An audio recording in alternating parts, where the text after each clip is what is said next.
Chapter 510. Qin Guang clenched his teeth thinking, it must be the heavenly holy grail purposely made me move to Leyte Island, purposely tricked me into this water, purposely created such a high cost, just to make me return to before liberation in a second. Don't spout nonsense, it was not the heavenly holy grail. At this moment, Azure's voice rang in his mind. Who is so shameless, despicable, perverted, vulgar and inhumane? I am going against his 18 generations of ancestors. Azure was silent for a very long time. It was me. Oh my God. Just now I was controlled by a soul from beyond the heavens. Stop pretending, when you come out I will give you a big surprise. I will let you properly raise your temperament in the instantaneous sea. You will sleep for 100 years. If you want to become the true master of the heavenly holy grail just lying down like this, isn't that too easy? Big sister, I was wrong. Please give me one more chance. Please accept my sincere repentance. Hee. Alright Azure, I have a question. You have also seen the situation in the instantaneous sea. Tell me, can I give all of them true life and souls? Just like my friends in the real world. Azure asked back, how do you know that your friends in the real world are true souls? How do you know that you are truly alive? Don't scare me. I am just joking, don't mind it.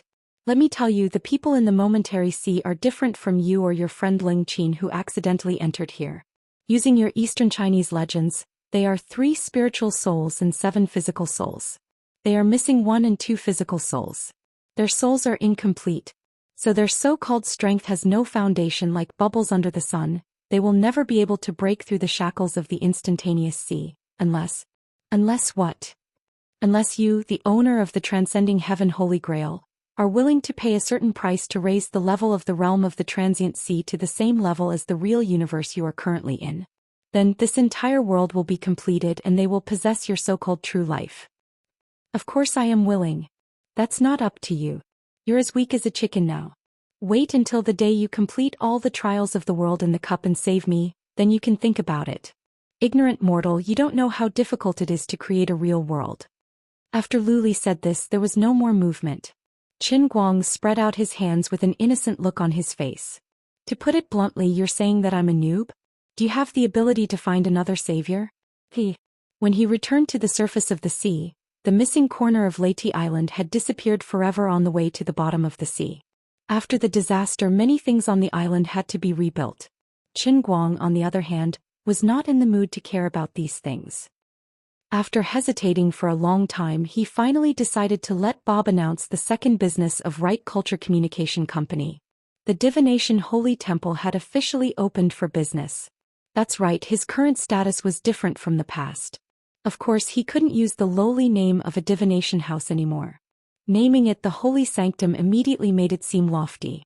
Since he had already boasted that he was a prophet, other than the greater teleportation spell and the great sacred shield spell that he had bragged about previously, it was only right to add the so-called great divination spell. Lord Wright, I have a good suggestion. Why don't we wait for the real holy temple to be built before we hang this plaque? The strange rocks from the deep sea that were knocked off the new statue can be used to build the holy temple. The effects will be very good. This place is too awkward now. Bob pointed at the divination holy temple that occupied an area of less than 3 square meters. There was only a canopy propped up by a stick, and the 4 words of calligraphy written by Qin Guang were hanging on the wall. After holding it in for a long time, he finally said this. Crossing his legs on the stool, Qin Guang patted the dining table that he had moved out of his mansion and calmly took a sip of his saliva. Bob, don't look down on this place. There's only a canopy, a dining table and a stool. Actually, these are not important. The place where I, the prophet and sage Wright, are at is the holy temple. Wherever I am, the holy temple will be. Bob's eyes lit up. He cupped his hands over his heart and said in a childish voice, My lord is wise. Qin Guang smiled in satisfaction. Bob pointed to the side and asked, Then my lord, should I get someone to build a toilet holy temple at the side? Qin Guang gave him a thumbs up. This fellow's perceptivity was really high. And the dining holy temple, the holy temple where you and Lady Annie had sex. If not for the fact that you are still a child, I would have definitely beaten you up. Qin Guang glared at Bob fiercely. Then he took out the purple devil's fruit juice and poured a cup on the table. The bright sunlight that fell from the sky shone on the fruit juice, revealing a crystal clear glow. It looked extremely enchanting and beautiful. A faint fragrance wafted out from the cup. Although it wasn't strong, it made one feel relaxed and happy after smelling it. Qin Guang looked down at Bob and smiled sinisterly. Go tell everyone that from today onwards will be staying in the divination holy temple. I will use the magic of the prophet that I possess to help everyone fulfill their wishes. Come drink this cup of Ganges river. Oh no, drink this cup of holy water of faith. Then I will help you find anyone or anything you want to find. No matter where it is hidden, I will be able to find it in any corner of the sea of time. Bob was alarmed. That's amazing. My lord, give me a bucket. Qin Guang glared at him and drank some water. Then he said heavily, of course this magic is powerful, but the price is not cheap. After drinking it you will lose the ability to speak forever. My lord. He took the wrong cup. Awala guli pala kacha kacha ka ka ka. Half an hour later, after wasting 100 billion points of faith, Qin Guang finally managed to save his tongue. With his head covered in cold sweat he smiled at Bob. See that? I'm not joking. I'm telling you, Bob, that this holy water of faith is really terrifying. Thank the heavens the production of faith had increased in the past few days. Otherwise he would not have been able to sustain the expenditure of 100 billion points. As for where the growth was, Tintin indicated that the Buddha said, I can't say. Qin Guang did not expect that his first guest would be Annie. My dear bed leader, oh no captain, we can discuss this in private, but I really cannot give you this water. Who are you looking for? Must I? If not, I can get Dolly to drink it on my behalf. Qin Guang rejected decisively. The Dolly that Qin Guang was referring to was a famous chatterbox on Annie, the kind that irritated people. Annie shook her head. No, this is my own matter. Don't torture Dolly. I want to find that traitor Jack and tear him to pieces. I still don't know what happened between you and him back then. Qin Guang was very surprised. He did not expect Annie to hate Jack Sparrow so much. He took away all the souvenirs you left me back then. Annie said angrily. Qin Guang was at a loss. Souvenirs? Annie nodded and moved closer to Qin Guang's ear. She gritted her teeth and whispered, yes. Jack Sparrow is as cunning as a fox. He knows that the biggest secret that allowed us to not die on and royal is related to you. So he took away all the clothes you have ever worn, your saber, everything you have, including your underwear. When he escaped, he jumped into the sea wearing all your clothes. I seriously suspect that all 7 of your underwear were worn by him. Qin Guang was furious. This is indeed unforgivable. Chapter 511. After spending a lot of effort, Qin Guang was finally able to temporarily settle Annie down. Soon Qin Guang had to face the second guest that made things difficult for him, Brooke. Sir Wright, I want to ask you to help me find Captain Luffy. I just want to know if they are still alive. Brooke looked straight at Devil Juice and said in a pious tone. Qin Guang was reluctant to let him drink this thing. Brooke was one of his right-hand men. But this request seemed impossible to refuse. Brooke, besides the common language, do you know any other language? Qin Guang asked. The common language he spoke was medieval English. Brooke shook his head. No. Qin Guang grinned and asked Bob to bring over the newly made leaflet.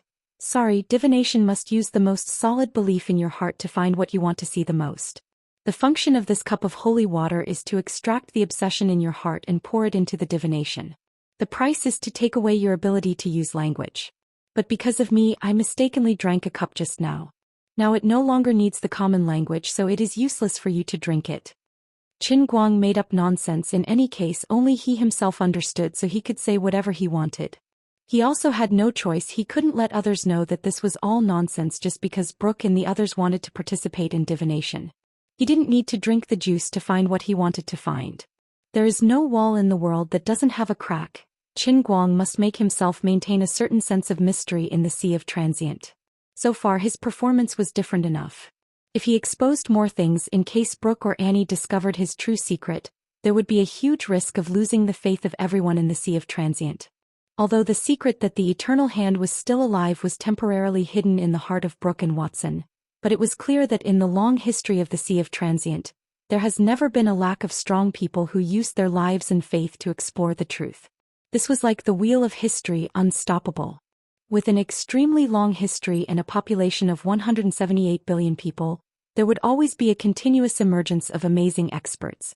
They had experienced a life full of opportunities and risks, step by step reaching the peak and finally embarked on the path of seeking the truth. The era 2 to 3,000 years ago belonged to Luffy and the Straw Hat Pirates. In the current era there was Brooke, Annie, Polly, Blackbeard, Teach and the rapidly rising Jack Sparrow. Who knew how many strong people would appear in the next era?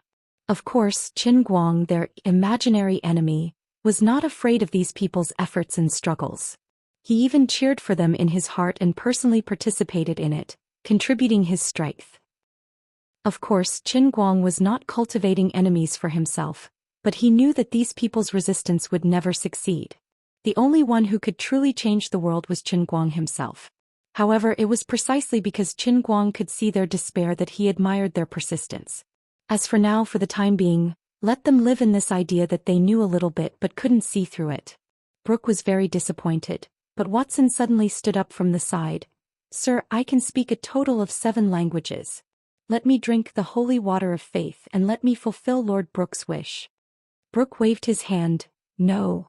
Watson turned his head and stubbornly looked at Brooke. "Lord Brooke, I have followed you for hundreds of years. I know your heart's desire. For me, not being able to speak is nothing. As long as I can continue to follow Lord Brooke, my life has meaning.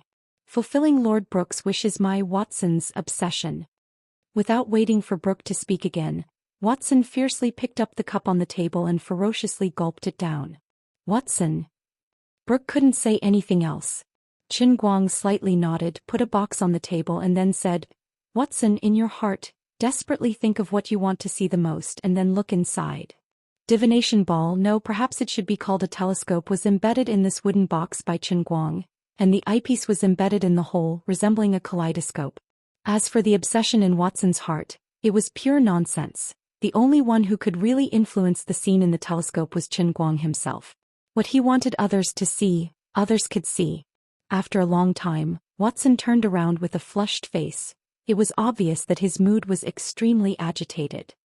Ululululu. He couldn't speak. But it didn't matter, he could still write. Brooke pulled Watson far away. He didn't want Watson to speak of this matter in public. Qin Guang watched the two leave. At this time his heart was also quite moved. The same scene not only appeared in the telescope, but also appeared in Qin Guang's heart. Luffy and his party didn't die. They broke through all obstacles and after resurrecting again and again, relying on the bonds between companions and their formidable individual strength, they gathered together again and again. At this time, they were living on a certain floating island at the end of the Sea of Time. Next to this floating island was the legendary transparent barrier that could never be broken, which was also the side wall of Qin Guang's cup. Apart from this, the so-called eternal hand had already disappeared. In fact, it didn't really disappear, but at this time, Qin Guang was holding the cup and drinking water in the outside world, and when people looked outside from the cup, they naturally couldn't see anything clearly. Compared to the people in the Sea of Time, Qin Guang's eternal hand was really too huge.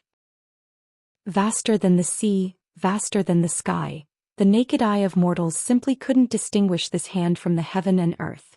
If it was still like before with enough distance between the hand and the cup, it could still be barely distinguished, but now there was nothing that could be done. In addition, Watson had mastered a total of 7 languages including Spanish, Portuguese, German, and so on. Under the effect of the devil juice, they were naturally transferred to Qin Guang's mind. There were a total of tens of thousands of residents on Leyte Island, among which, there were only a few who were as knowledgeable as Watson and knew many languages. In addition, not everyone had the belief that they must find someone. In addition, for the language that he had already mastered, no matter how firm the other party's desire was, Qin Guang wouldn't agree to perform great divination for him. The reason was very sufficient. Although your belief is very devout, perhaps fate has not come yet. You can't get the response of the great divination, it will no longer accept your language. I deeply sympathize with your experience, but I can't help you even if I want to. This isn't God's punishment but God's guidance. God is telling you that you should forget about the burden of the past and face the future with a more optimistic attitude. After a busy day, at least thousands of people came to try because of their obsession. The situation was better than expected. Qin Guang performed great divination on about 400 people, and very easily completed the learning of 676 languages. Of course, the biggest reason for this was that there were many people on Leyte Island who were experts selected from all over the Sea of Time to cultivate. They came from the 5 big seas and the more remote outer seas, so it was reasonable that they had a wide variety of languages. However, Qin Guang wasn't too excited. The smooth start was completely within his expectations. The truly difficult part was still the various super small languages that followed. At night, when he returned to the mansion, Annie was already sitting on the table in her armor, waiting for him. "My dear, please help me find that shameful traitor, Jack Sparrow." Annie smiled, but she couldn't stop the black gas from spreading out from her body. It was very obvious that she was furious when she thought of old Jack. Helpless, Qin Guang poured out a glass of fruit juice and was about to drink it himself. Annie hurriedly stopped him. However, Qin Guang waved his hand and said, "It's fine, I'm a prophet. I can deal with the aftereffects of the great divination." He didn't want to admit it, but the truth was that even though the price of drinking the devil's fruit juice was very high, the taste of this thing was not to be underestimated. There was a touch of coolness when it entered the mouth, and when it went down the stomach, it could be iced down the throat all the way to the stomach. His mouth was filled with a delicate fragrance, and the aftertaste was endless. The cool sweetness mixed with the pure sourness was simply the most delicious drink in the world. As a knowledgeable person who had tasted countless cola, orange juice, Fanta, Sprite, Rising Sun, Wanglaji, Hekazeng, Nutrition Express, and many other drinks in modern society, Qin Guang felt that the taste of these things couldn't even compare to 1/10,000th of the old man's devil's fruit juice. The devil's fruit juice had a devil-like allure, and one would immediately become addicted after drinking it by mistake. "I can't take it anymore, I'm addicted. Let me take another sip." Unlike others who couldn't speak after drinking it, Qin Guang felt that he could constantly save himself. After drinking it, he pretended to pounce in front of the divination telescope and stared into it. Qin Guang had long known that old Jack had an evil streak in him. He was greedy and selfish, quick-witted and cunning. He was unruly and crafty. Back on the An Royal, he was used to using a large knife to shave his beard, pretending to be boorish to fool others. But no one hated him because under his countless flaws he still had a pure soul. He was once a military officer on Middle-earth, commanding a fleet. But later, because he couldn't stand seeing the nobles of Middle-earth trampling on the slaves, he released a ship full of slaves that he was supposed to be escorting. Later on, he was wanted by the nobles and eventually became a pirate. He had a mischievous personality, but he wasn't a bad person and he was strong. Of course, if he had directly told Annie that he wanted to leave the An Royal to start his own business, Annie might not have stopped him. However, he had set his sights on Qin Guang's personal belongings and had taken away the second combat team. This made Annie furious. As the scenery in the binoculars rapidly shifted, Qin Guang's gaze followed it, and gradually, the pitch-black surface of the ocean was covered in specks of light. Qin Guang's vision quickly zoomed in, and he saw a large fleet of ships mixed together on the surface of the sea. Upon seeing this scene, Qin Guang's pupils constricted slightly. The sounds of cannons, gunpowder, gunfire, metal clashing of swords, and roars seemed to travel through time and space to reach Qin Guang's ears.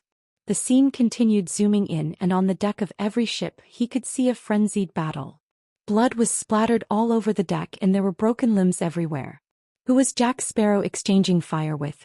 Qin Guang frowned slightly and continued zooming in, but his mind recalled a scene from a long time ago. Right, sooner or later I'll have my own ship. I'll paint the entire ship a beautiful black. This will make me appear dignified. Under the clear and cold moonlight, the sea sparkled. A light breeze gently blew against the sails, producing a hoo-hoo sound.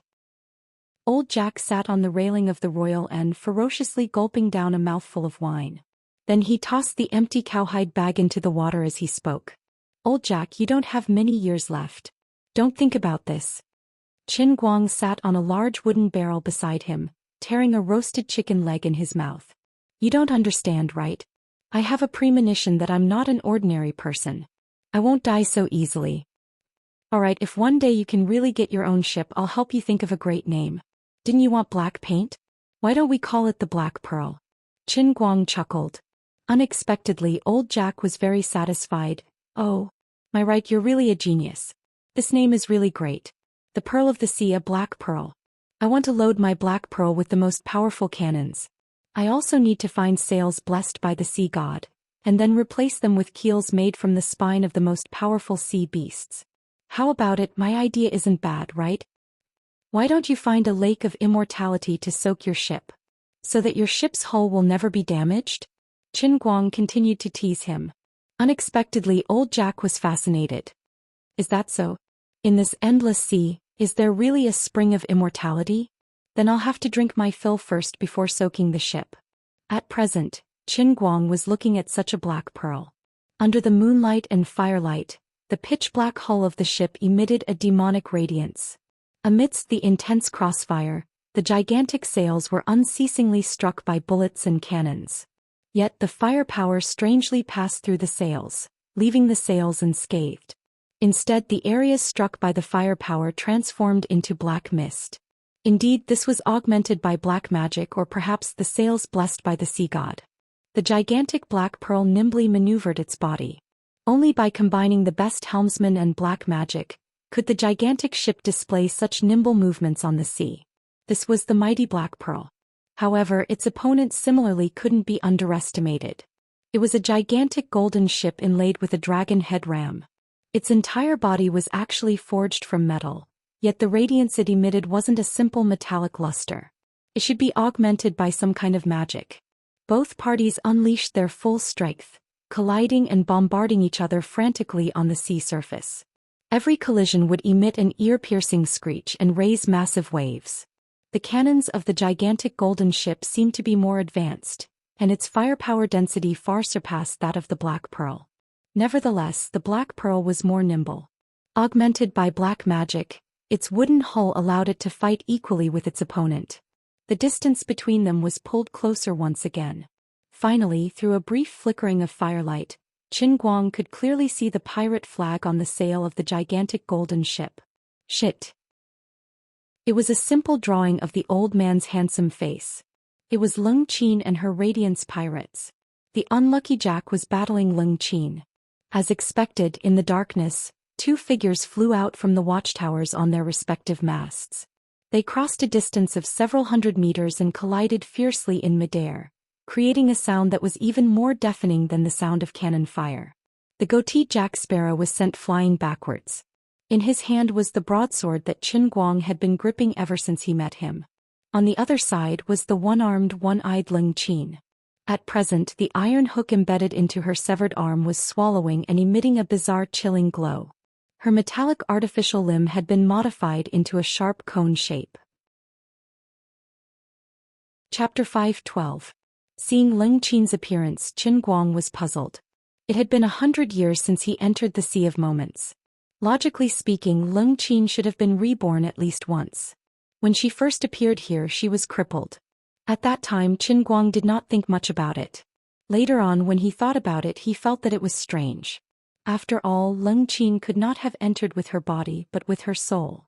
Since that was the case, why was she still crippled? Now she should have been reborn once, but her body was still incomplete. This didn't make sense. Could it be that she was the same as me and had an immortal body in the Sea of Moments? The more Qin Guang thought about it, the more he felt that it was highly possible. Using Laurie's words, the people in the Sea of Moments under the special rules had their souls incomplete. But Leng Qin was the same as him, having a complete soul compared to others. Thus, it was not hard to explain why Leng Qin did not age in the Sea of Moments. Forget it, let's not care about this for now and quickly go catch her. Annie, I found Jack. Qin Guang turned and said to Annie. Annie stood up. Where? I'll set off now.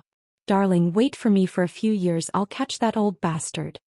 Qin Guang smiled. It's not that troublesome. Give me a minute. The war between the Radiance pirates and the Black Pearl pirates was still ongoing. Both sides suffered losses, but overall Leng Qin held the advantage. Whether it was the strength of the pirates under her banner or individual strength, Leng Qin and her Radiance pirates were slightly stronger than Jack Sparrow. Madame Cord. Why is this? I've never seen you before nor provoked you. Why did you suddenly declare war on me? Has your arrogance reached such a level? Even if I lose today, I will make a comeback. You will pay the price for your arrogance. Old Jack stood on the mast of his Black Pearl, roaring fiercely. He had a perplexed look on his face. In the Sea of Moments, although it was common for big fish to eat small fish, but I'm not a small fish. I'm one of the 28 ocean emperors like you. You're bullying me too much. Leng Qin looked at him from afar, her expression cold. Jack Sparrow, do you think I don't know that you snuck up to my ship in the evening? Although I don't know what you're coveting, your provocation is enough to make me wary. I am used to striking first. Old Jack wanted to cry, but no tears came out. Although the two of them were both ranked as one of the 28 ocean emperors, the transient sea was simply too vast. The chances of them meeting each other by chance were extremely small. Previously, the two factions had never interacted with each other. In the afternoon, the two fleets finally met on the surface of the sea and brushed past each other. At that time, he only glanced at the sail of the Radiant Pirate Group from afar. He did not look too closely, but afterward he felt that the pirate flag on the sail was very familiar. Later, he couldn't hold back his curiosity, so he stealthily turned the fleet around and dived into the sea to take a closer look. He didn't expect to be discovered. Miss Cord, please believe me. I mean no harm. Old Jack knew that no one would believe his explanation. Even he himself felt that it was absurd. Back then he had seen Leet turn into nothingness in midair with his own eyes. How could he see that kid's portrait on the flag of another rising pirate force?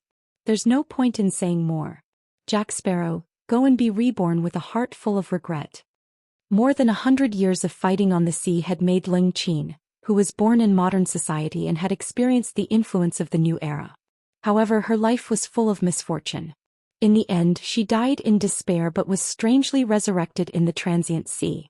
She had become unprecedentedly powerful. In the past 100 years, she had used this decisive style to rapidly increase her personal strength, leading her Radiant Pirate Group to rise like a comet. In fact, Leng Qin herself didn't know what she wanted. Perhaps only by constantly fighting like this could she gradually feel that she was still alive. But from time to time, Leng Qin would see the people around her slowly grow old and eventually return to the sea. Those loyal and powerful crew members could return to their warships when they were a few years old, a dozen years old, or even a little older. They called this an undying rank expert. But she herself was forever young and her body was still incomplete. Leng Qin's heart was very complicated and tangled.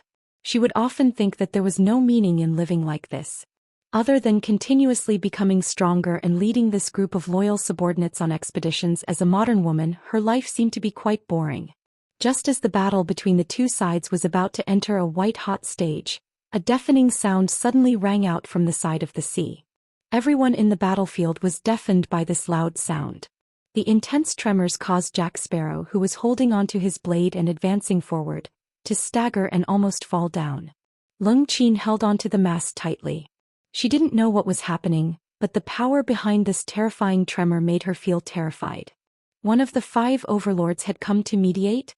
There was no reason for that. Even an overlord wouldn't be this powerful. This was the might of the world. In the blink of an eye, a huge wave came gushing over, stirring up the seawater. The warships of the two pirate groups were like leaves struggling in the middle of a raging storm. Both sides couldn't be bothered to continue fighting. Rays of black magic light lit up one after another, and they finally managed to resist the impact of this sudden huge wave. Under the moonlight, a white silhouette that was like a mountain gradually appeared, getting closer and closer. The white silhouette's light rapidly converged, but it turned into a huge black silhouette under the moonlight, giving the two pirate groups a suffocating pressure. Leng Qin opened her mouth slightly. Oh my god, this is a floating island. As an outsider, she might not understand the significance of a floating island, but Jack Sparrow did. The impact he received was even more intense. Oh my god of the sea. How can someone control a floating island? And it's so huge. Even though the floating islands in the Sea of Moments were only floating on the surface of the water, because of the mysterious sea god's might, every floating island was exceptionally stable and extremely difficult to move. Moving a huge island with a diameter of 10 kilometers had long surpassed the limits of the strongest overlord in the Sea of Moments. It also exceeded Jack Sparrow's common sense. Finally, the black silhouette gradually approached, and a few small boats rushed out from the floating island. Jack Sparrow's face was ashen. What kind of terrifying force was the other party? Could it be that an existence above the overlord had appeared in the sea? Old Jack am done for. Bastard Jack. You're dead. Just as old Jack was thinking about this, a stern shout came from one of the boats that had rushed out, causing him to shiver all over. Damn it. Annie. Mamma mia. I'm really done for. Jack Sparrow's legs went soft and he screamed as he jumped down from the Black Pearl's mast, falling headfirst into the sea. He couldn't care less, he had to run first. As a traitor, old Jack had always hidden as far as he could from the Anne Royal pirate group. After hiding for over 100 years, you actually drove a floating island to catch up to us today. How can I stand against you?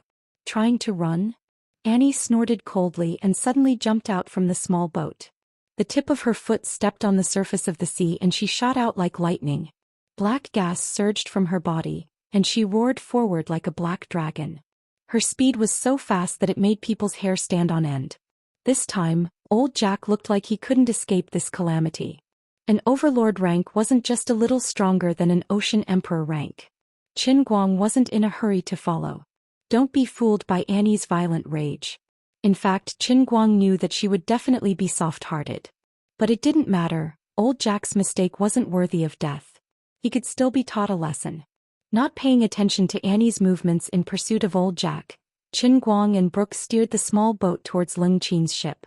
Leng Qin looked at the gradually approaching small boat, her face bewildered. She was hesitating whether she should take the initiative to attack, but of the two people standing on the small boat, the taller one gave her too much pressure, making her extremely fearful. She knew Annie's name. Rumor had it that she had stayed on the Sage's Island for the past 100 years, which was also known as Right Island. Today, Right Island had undoubtedly become the most powerful force in the entire Sea of Time's 5 seas. It had 2 Overlord rank powerhouses, including Buldev and other famous Ocean Emperor rank powerhouses, as well as countless undead powerhouses. Annie had gone to capture Jack Sparrow, so this tall and skinny figure must be the other Overlord rank powerhouse, Brooke. Unrivaled. What was their purpose in coming here? Did they come to capture Jack Sparrow? Or did the secret of my immortality reach their ears? What kind of person was the rumored sage Right? Generous? Benevolent? Or was it the greed and hypocrisy hidden beneath the surface?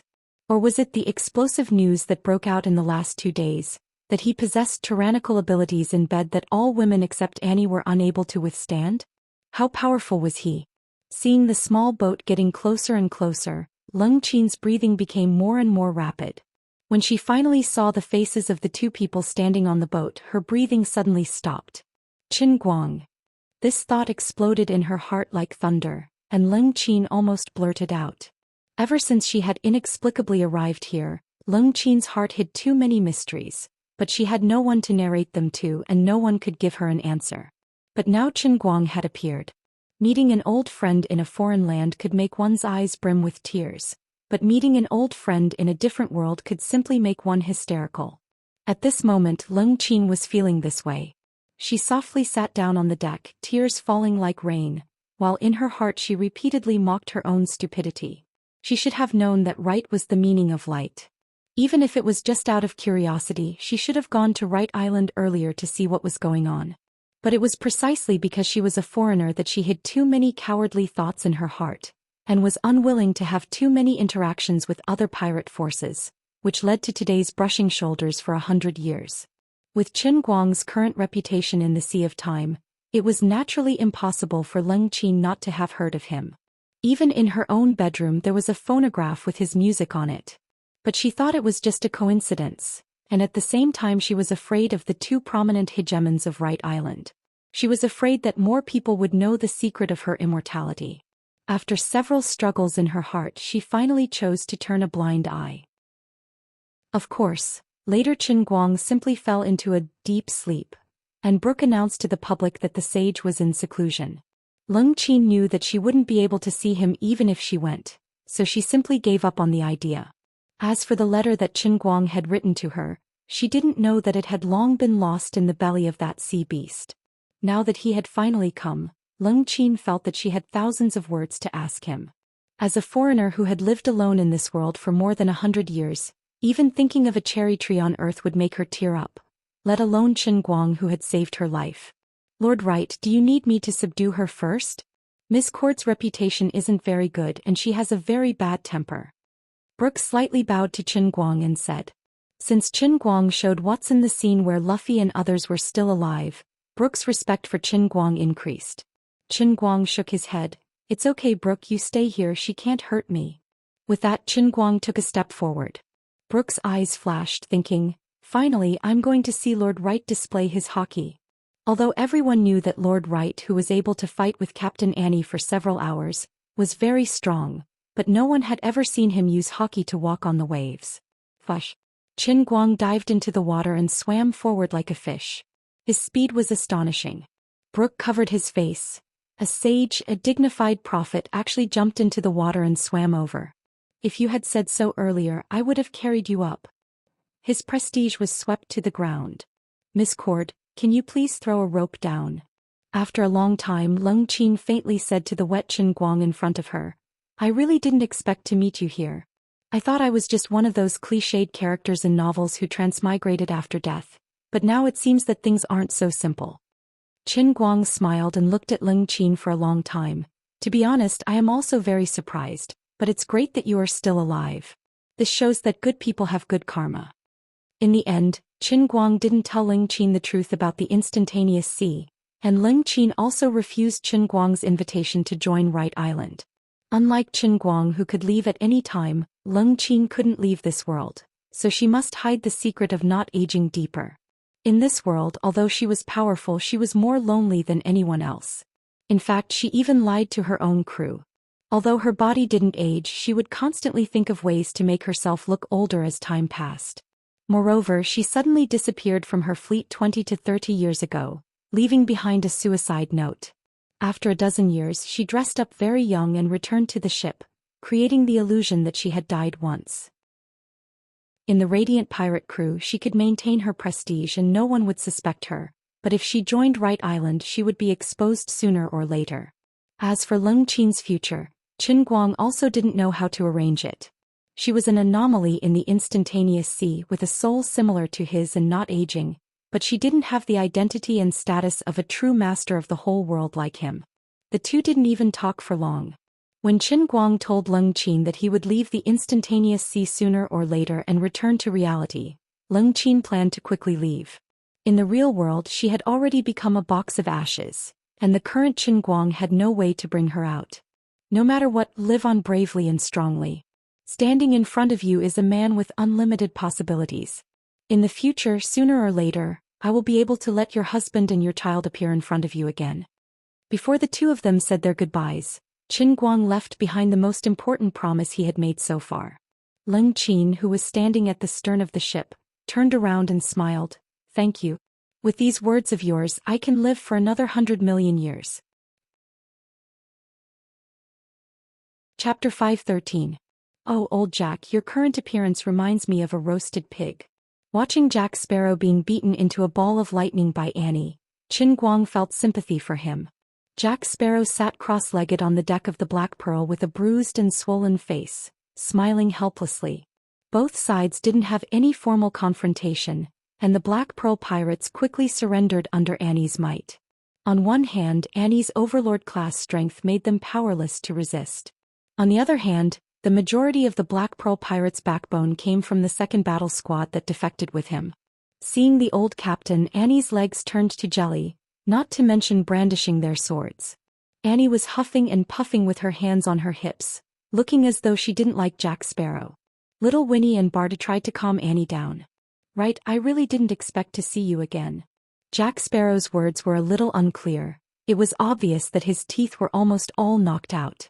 Qin Guang spread his hands. I didn't expect it either.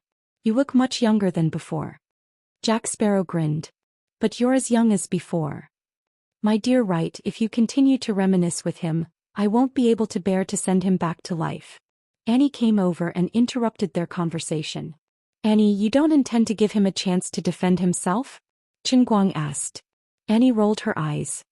Go to his captain's room and you'll understand.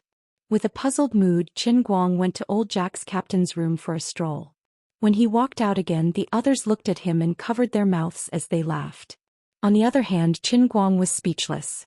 Damn it, old Jack actually framed all of his stuff and placed it in his captain's cabin like a museum. This guy actually attached a description below every item. Wright's first pair of underwear, made with a mysterious cotton weaving technique. It has an astonishing level of comfort, it simply doesn't seem like it should be made in this world. Wright's third pair of underwear bought from the Pass Island market, once left a mark on Wright's life, you know. Qin Guang threw a rope onto the mast and coiled it up. I think we should hang this idiot Jack now. He really didn't know what to say to this unscrupulous guy. Then little Winnie, Bartu and a large group of people all pleaded for Jack's life. Qin Guang reluctantly spared Jack's death sentence, but he personally tied Jack to the mast as a punishment. Right, do you have time tonight to drink with me? Jack grinned without the slightest self-awareness of being a captive. Look at me. Do I look like I'm joking with you? Qin Guang purposely put on a stern expression. Jack still didn't care. Among everyone, Leet, you know me the best and I know you the best, so I know you definitely won't hurt me. If Captain Annie hadn't come to Leyte Island first, I would have come to you 100 years ago. I have a lot to tell you. I also have some questions to ask you. Qin Guang looked at the laughing Jack Sparrow with a burning gaze.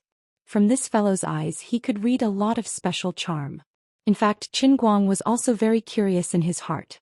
Just like the greatness of Luffy and the Straw Hat Pirates, this hero of Pirates of the Caribbean that he personally created, what kind of existence would he become in the special world of the Sea of Time? At this time, Jack Sparrow looked exactly the same as the protagonist of the movie in Qin Guang's memory. His face was as sharp as a knife, his slightly tanned skin, his beautiful handlebar mustache, his unkempt hair wrapped under a red headscarf, and even the X-shaped scar on his right cheek was exactly the same as in the movie. He looked exactly the same as Johnny Depp in the real world. The last time he saw him he was old. At that time Qin Guang only vaguely felt that this guy was a bit similar to Jack Sparrow in the movie.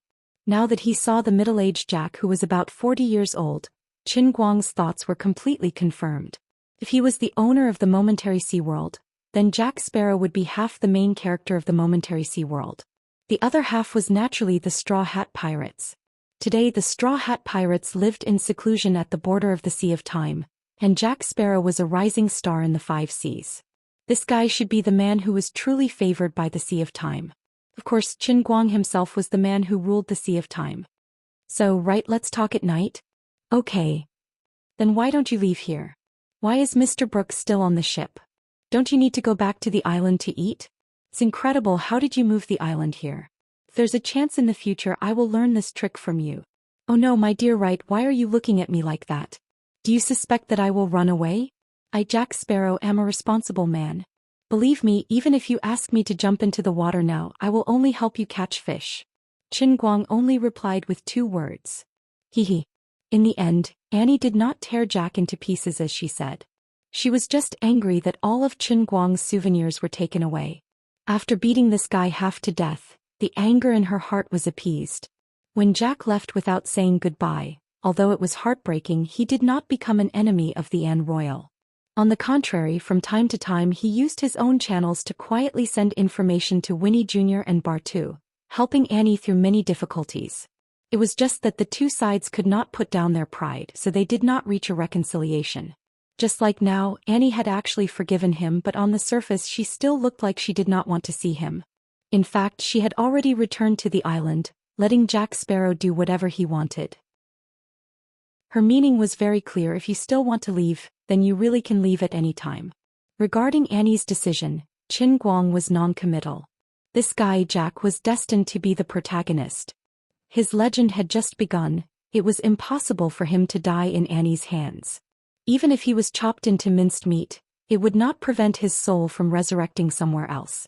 Apart from that, Qin Guang sensed an extremely tyrannical life force from this guy, even more tyrannical than the overlord-class experts like Annie and Brooke. Furthermore, his ship was also very special. The Black Pearl had clearly suffered considerable damage from the exchange of gunfire with Lung Qin.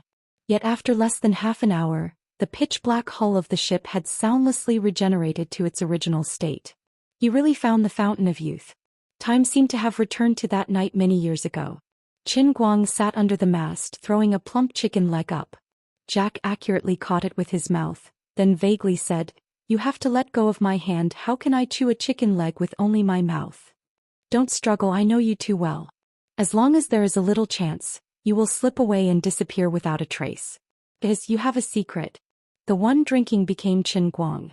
Jack bit the entire chicken leg into his mouth, his tongue frantically stirring. After a short while he actually used his toothless mouth to eat it cleanly and spat out the bones on the deck. Don't you also have a secret? Qin Guang stood up, making sure that the distant Buldev couldn't hear his whisper, then softly said, But you shouldn't covet my secret. Tell me, how did you think of taking away my clothes and sword? You finally admitted it. Jack laughed mischievously. Right, I know we are both very special people. I always felt that I was special enough until I met you. If you really want to ask me why, I can't tell you.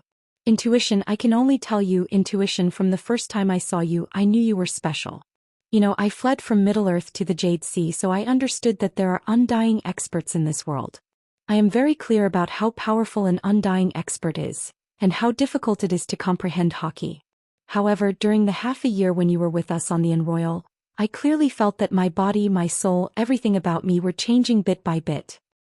Under the circumstances where we didn't comprehend hockey, we actually obtained an undying soul. This is simply illogical. This isn't just one or two people but everyone on the Anne Royal. Then you suddenly left, catching all of us off guard. Now you're back and you've opened the era of the strong.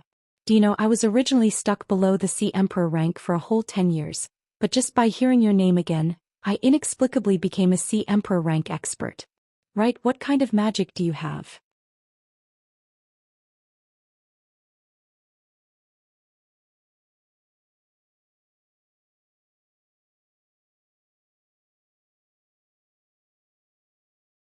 So I can drink your holy water of faith. This will be my punishment for stealing Annie's things. But I refuse your help. The atmosphere instantly became particularly solemn. From this guy, Qin Guang really saw infinite possibilities. Putting away the thought of teasing him, Qin Guang's expression became unprecedentedly solemn. He loosened the rope that bound Jack Sparrow and said, Thank you, Jack. You taught me a lesson. I allow you to leave, but I suggest you talk to Brooke before you go.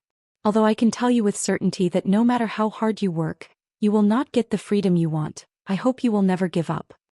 So, will we have a chance to meet again? Jack Sparrow realized something. Qin Guang thought for a moment. We will definitely meet again. Chapter 5:14. Damn it. That bastard. He stole my cotton underwear. The one I changed out of last night. That damn pervert. The next morning, Jack Sparrow left without saying goodbye once again.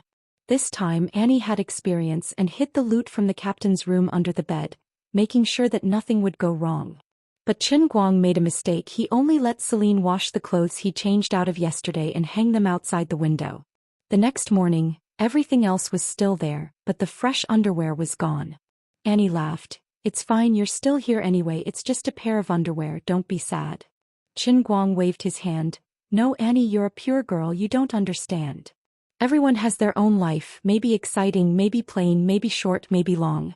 With a population of 178 billion, there are 178 billion stories. In this huge world, everyone has their own life. Although Qin Guang claimed to be the master of the instantaneous sea, but in reality he could not control everyone's life and death, he could not make someone disappear with just a thought, nor could he create a person out of thin air. Perhaps it was more appropriate to see him as the manager of the museum. He held the key in his hand, opening and closing the museum every day, but he could not decide the specific opening time, nor could he give the entire museum to someone or some organization, and even more could not decide which items to display today. He was only the manager, not the curator and not the director of the Cultural Bureau. Of course, maybe one day in the future he could be promoted to become the real curator and even become the director of the Cultural Bureau who could make laws, say what is art and what is art. But it was not now. The current Qin Guang had an illustrious status in the instantaneous sea. He was seen as a sage and even more so as a prophet, and the two overlords under him represented the highest military power in the entire instantaneous sea. However, he himself had no intention of truly getting involved with the royal authority or the so-called divine authority of this world. He only brought his people and the island. Under the guise of comprehending life and improving his cultivation, he traveled around the Sea of Moments.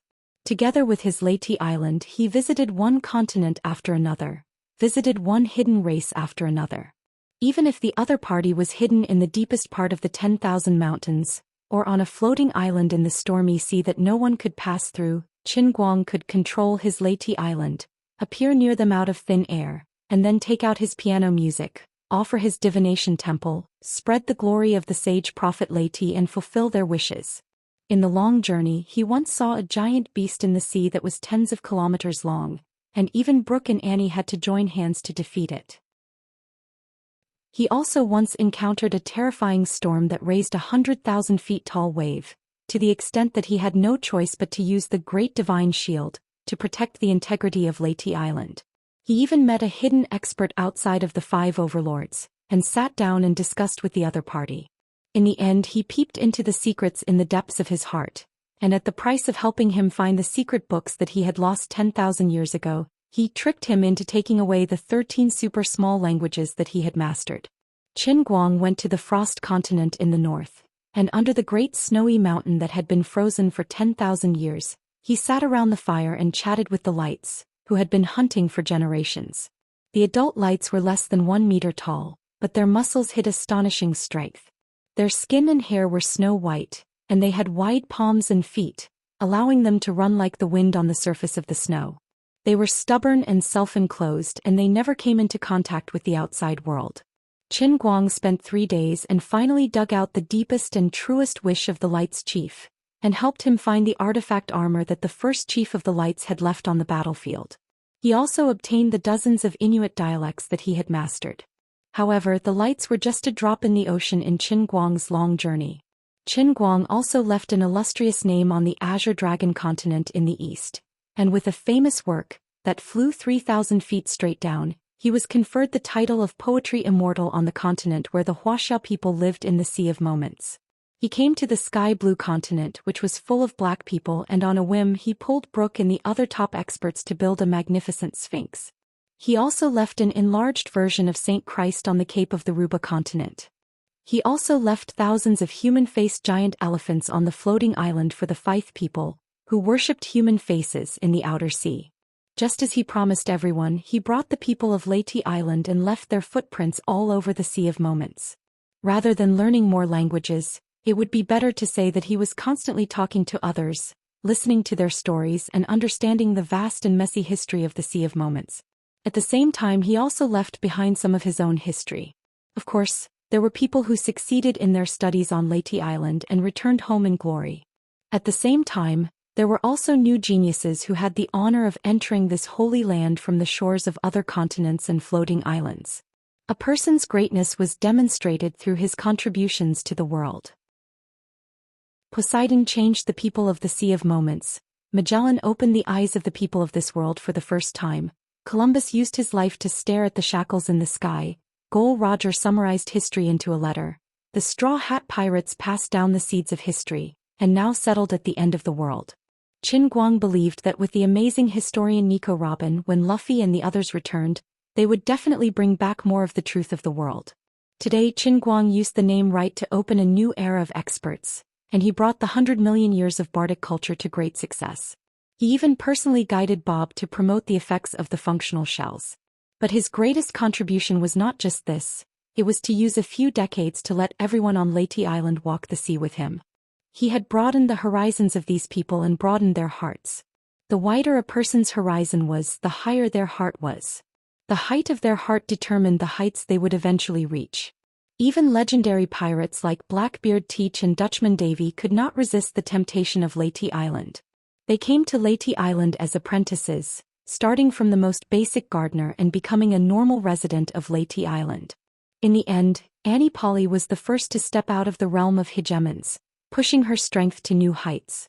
That day, Annie stood on the sea, her eyes closed and her arms outstretched.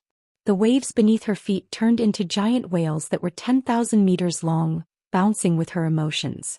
The waves moved because of her, the storms rose because of her, the sky howled because of her, the sea beasts bowed to her. The Sea of Moments left people with more than just suppression. When a person's strength was recognized by the sea, then they would be recognized by the sea. This was a realm that Poseidon had never reached, a level of strength never seen before. Qin Guang had personally named this realm the Ruler Realm.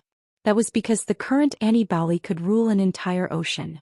3 days later, Blackbeard Teach was pruning flowers and listening to music. He followed in Annie's footsteps and became a paragon. 7 days later, Jack Sparrow, hundreds of millions of kilometers away, spouted a monstrous lie to the sea. Sea of Moments, I am your most devout believer. No one can shake my faith in you. Why won't you let me control your power? Jack Sparrow, the shameless bastard, swindled a third paragon out of power. Since then, the 5 hegemons and the 28 Poseidons had become history. Qin Guang had used his own strength, and in less than 200 years he had raised the power of the Sea of Moments by 2 levels. Even Qin Guang's most devout follower, the future ancestor of countless bootlickers, Bob, was speechless at Wright's greatness. He turned every single scholar into a mute so that these half-witted people would learn one thing: talk less and think more. Watson wrote this in his biographical novel, The Sage and the Prophet. Of course, Watson had written this book specifically for Qin Guang. Ever since he couldn't speak, the man's pen had grown sharper and sharper. He had the style of a modern Conan Doyle. Qin Guang's face reddened when he read the words. He patted Watson on the shoulder. Not bad, kid. If there is a day in the future when my name will be engraved into the monument of history, it will definitely be because I spent my entire life running around for Lord Wright. Bob didn't want to be outdone. In his field of expertise, he didn't want to lose to the mute Watson. Time flew and Qin Guang reveled in the carefree life of roaming the seas. Relying on the piano god statue and piledriver god statue, he could collect 200 billion faith points every day. When he was bored, he would drag Annie to the floating palace at the bottom of the sea for 80,000 rounds. Such days were simply too blissful, too comfortable. Without the spiritual seal, living in an isolated space for a long time would naturally make one depressed and depressed. But now it was different. Qin Guang's journey was the entire sea of transient. He had a beautiful woman like Annie by his side, and also a skeleton musician like Brooke who would occasionally baffle his elders.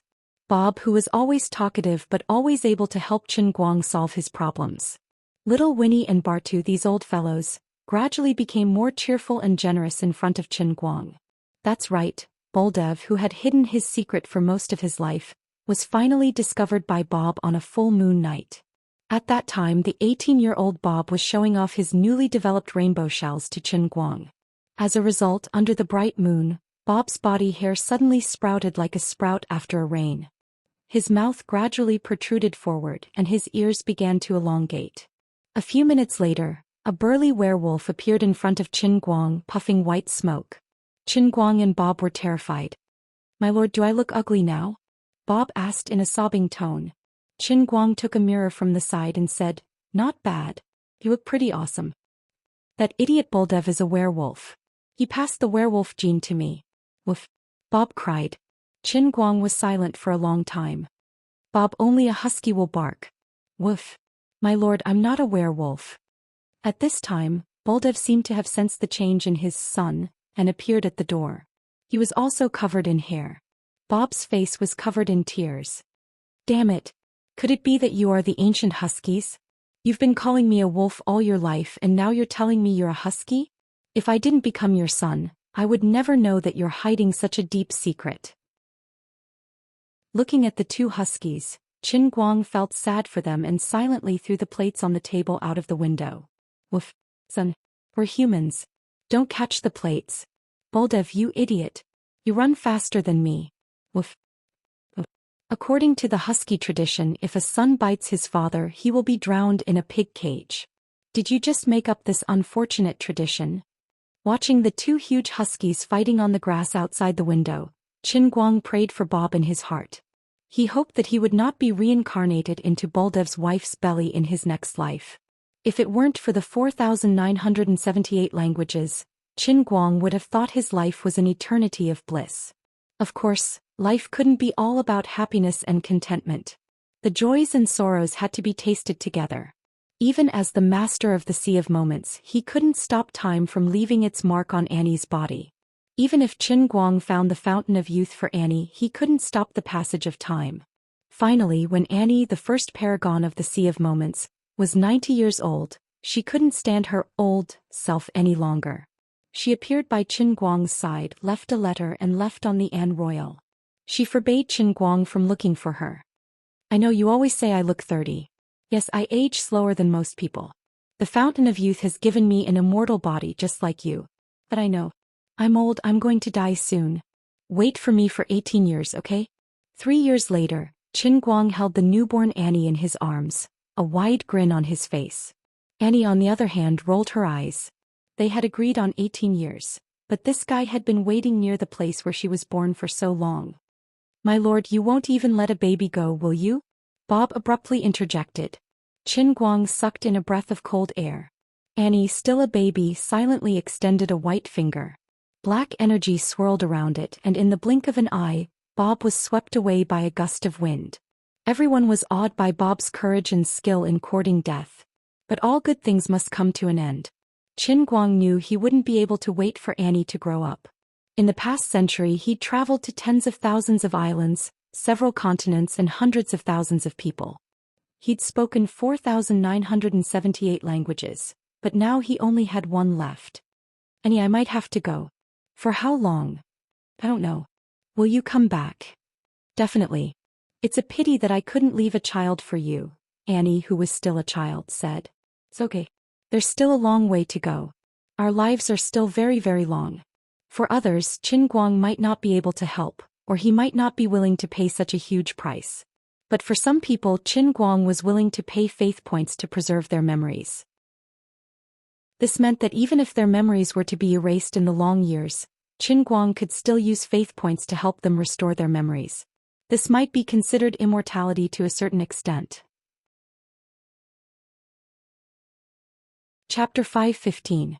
Lily, do you really think that there are people who can be eternal?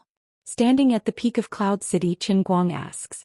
Lily carefully sets up the last piece of wood on the wooden house. Below the wooden house is the deer cry flower, which only has half of its roots left. She raises her head to look at Qin Guang, who is high up in the sky, and grins. When you asked this question, I am very glad that you didn't waste your 200 years in the sea of time. But I have to correct you. There has never been anyone who can be eternal. Even the universe that you see has no eternity. Its seemingly endless lifespan will eventually come to an end. Then what is the end of the universe? Is it what modern scientists say, that the universe is constantly enlarging and will eventually return to eternal peace? Or is it another theory, that the universe is shrinking and the entire universe will fuse into a tiny elementary particle and complete a singularity explosion like fireworks? Qin Guang asks curiously. Lily thinks for a moment and shakes her head. I can't answer this question of yours. Why? Because this is your universe. No, that's not right. Because every plane of existence is different. Even in this emperor's long lifespan, I have seen planes being destroyed more than once. But just like how you can never find two identical leaves on Earth, there are no two completely identical planes.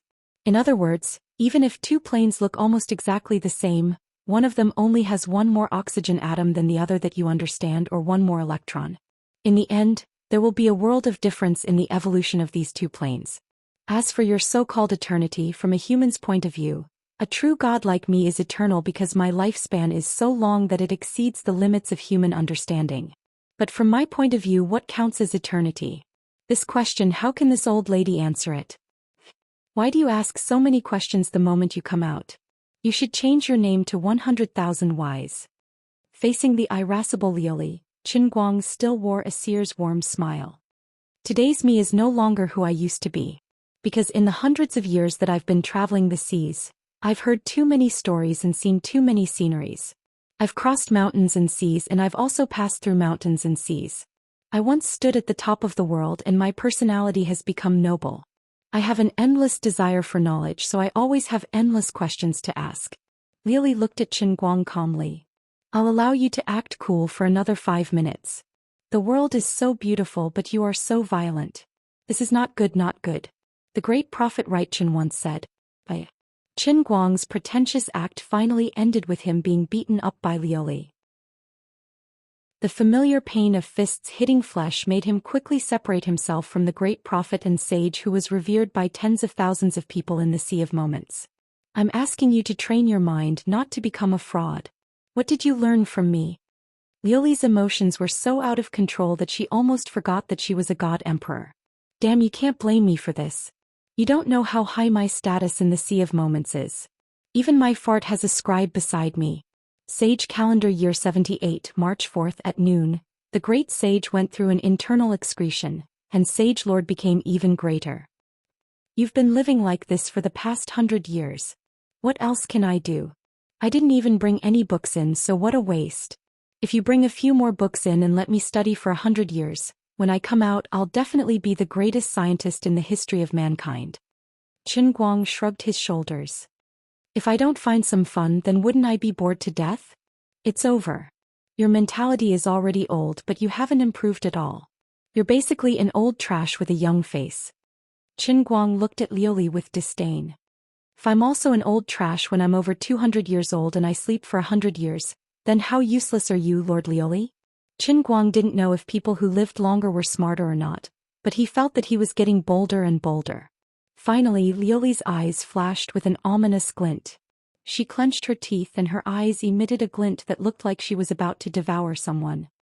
My great, wise, and intelligent Lord Liuli.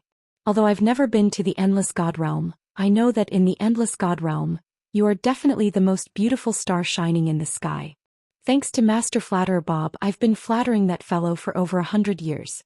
Even if I haven't eaten pork, I've seen pigs run. Seeing that the situation was bad, Qin Guang recalled the countless flatterers that Bob had flattered in the past 100 years. After decisively adapting it, he blurted it out. The effect of Master Bob's flattery was indeed outstanding. Liuli's anger quickly dropped to zero and she revealed a satisfied smile. Seems like your improvement this time is quite remarkable. I was wrong about you just now. The hell, you mean that I've improved by learning how to flatter? In the end, this is what you're after. Thinking about it carefully, in his long life in the Sea of Time, it seems that most of his memories were of Bob's flattery. The only thing that can surpass Bob is probably the time when he and Annie fought the 8 desolate lands. Qin Guang was shocked and takes a step back. Could it be, your original intention was... Liuli saw through his thoughts and charmingly rolled her eyes at him. If you want to think that way, then I won't oppose it. By the way, before you scram, you'd better find a place to sit down and use your 200-year-old brain to recall the things that happened in real life. That way it'll be awkward if you don't know anyone when you go out. Oh right, I have over 200 billion faith points in the Sea of Time every day. Didn't you say that you can exchange it? How much can I exchange for? This was the question that Qin Guang was most concerned about. He roared. If you don't know, then look for yourself. Liuli roared back at him with an even louder voice. Standing beside the pile driver Tintin's statue that was as long as a fingernail, Qin Guang ridiculed. 2 statues add up to 29,000. Your exchange rate is too low. Over 200 billion is only so little. Speak. You unscrupulous contractor. Are you purposely deducting the old man's faith points? Are you deducting 20 million every day until I'm only left with 29,000? Hee hee. Also, didn't you say that my Tintin statue is very big? What the hell is this 1-inch nail? It was very big before, but then I felt that it wasn't very elegant, so I shrunk it a little and used up a chance to change its appearance. Liuli shrugged. This isn't restoring the truth at all. You are tampering with history. If someone sees it in the future, they will think that I'm really that small. Qin Guang raised his back in protest. Liuli took a deep breath and finally said, I can't take it anymore. Goodbye. Seeing that the situation wasn't good, Qin Guang didn't bother to find a corner to reminisce about the past. He decisively ran away. Light flashed and he finally returned to reality. He slowly put down the cup of water in front of his mouth. It seemed that only a moment had passed in the outside world. He still had the gold medal of the China Amateur Darts Championship hanging around his neck. Not far from him was Exin Qin, the little loli, holding her phone and recording a live broadcast. Further away were Papalika and the other foreign players who were about to leave. Shaking his head slightly, memories gradually surfaced in his mind. Qin Guang had to quickly recall what had happened based on his current environment. That's right, I seem to have easily won the Amateur Darts Championship with 9 darts. Then the Chinese contestants and the people from the Escort Association all knelt down and became my die-hard fans. I guess that the old men in front of the TV were also convinced. The bullet screen in the live broadcast room should be exploding right now. However, those foreigners seemed to have a problem with it. They felt that the old man had cheated and wanted to pressure the Escort Association to check if the darts used by the old man were deceptive. Then the old man of the escort association supported me and told them that this was China and that they didn't have the final say. Then this group of people left angrily. Before they left, they said something in a language that wasn't English. I didn't understand what they were talking about, so I wasn't in a good mood. Then I entered the world within Cup and was forced to learn 4,978 languages. That's right, it was this group of unlucky scumbags who showed off their dialects in front of the old man, causing the old man to enter the Sea of Moments without any preparation. Unforgivable. I don't know why, but the two words old man sound so natural and casual in my heart. Damn, Lily was right. I'm almost a 200-year-old old trash. Take your phone. At this moment, Xianxia suddenly leaned over and stuffed the phone into Qin Guang's hand. What are you doing? Although she looked calm, Qin Guang felt that she looked like an active volcano that was about to erupt. Xianxia remained expressionless. Nothing much. I'm going to break their legs. Although I don't understand what they're saying, I know that they're definitely scolding you. Don't.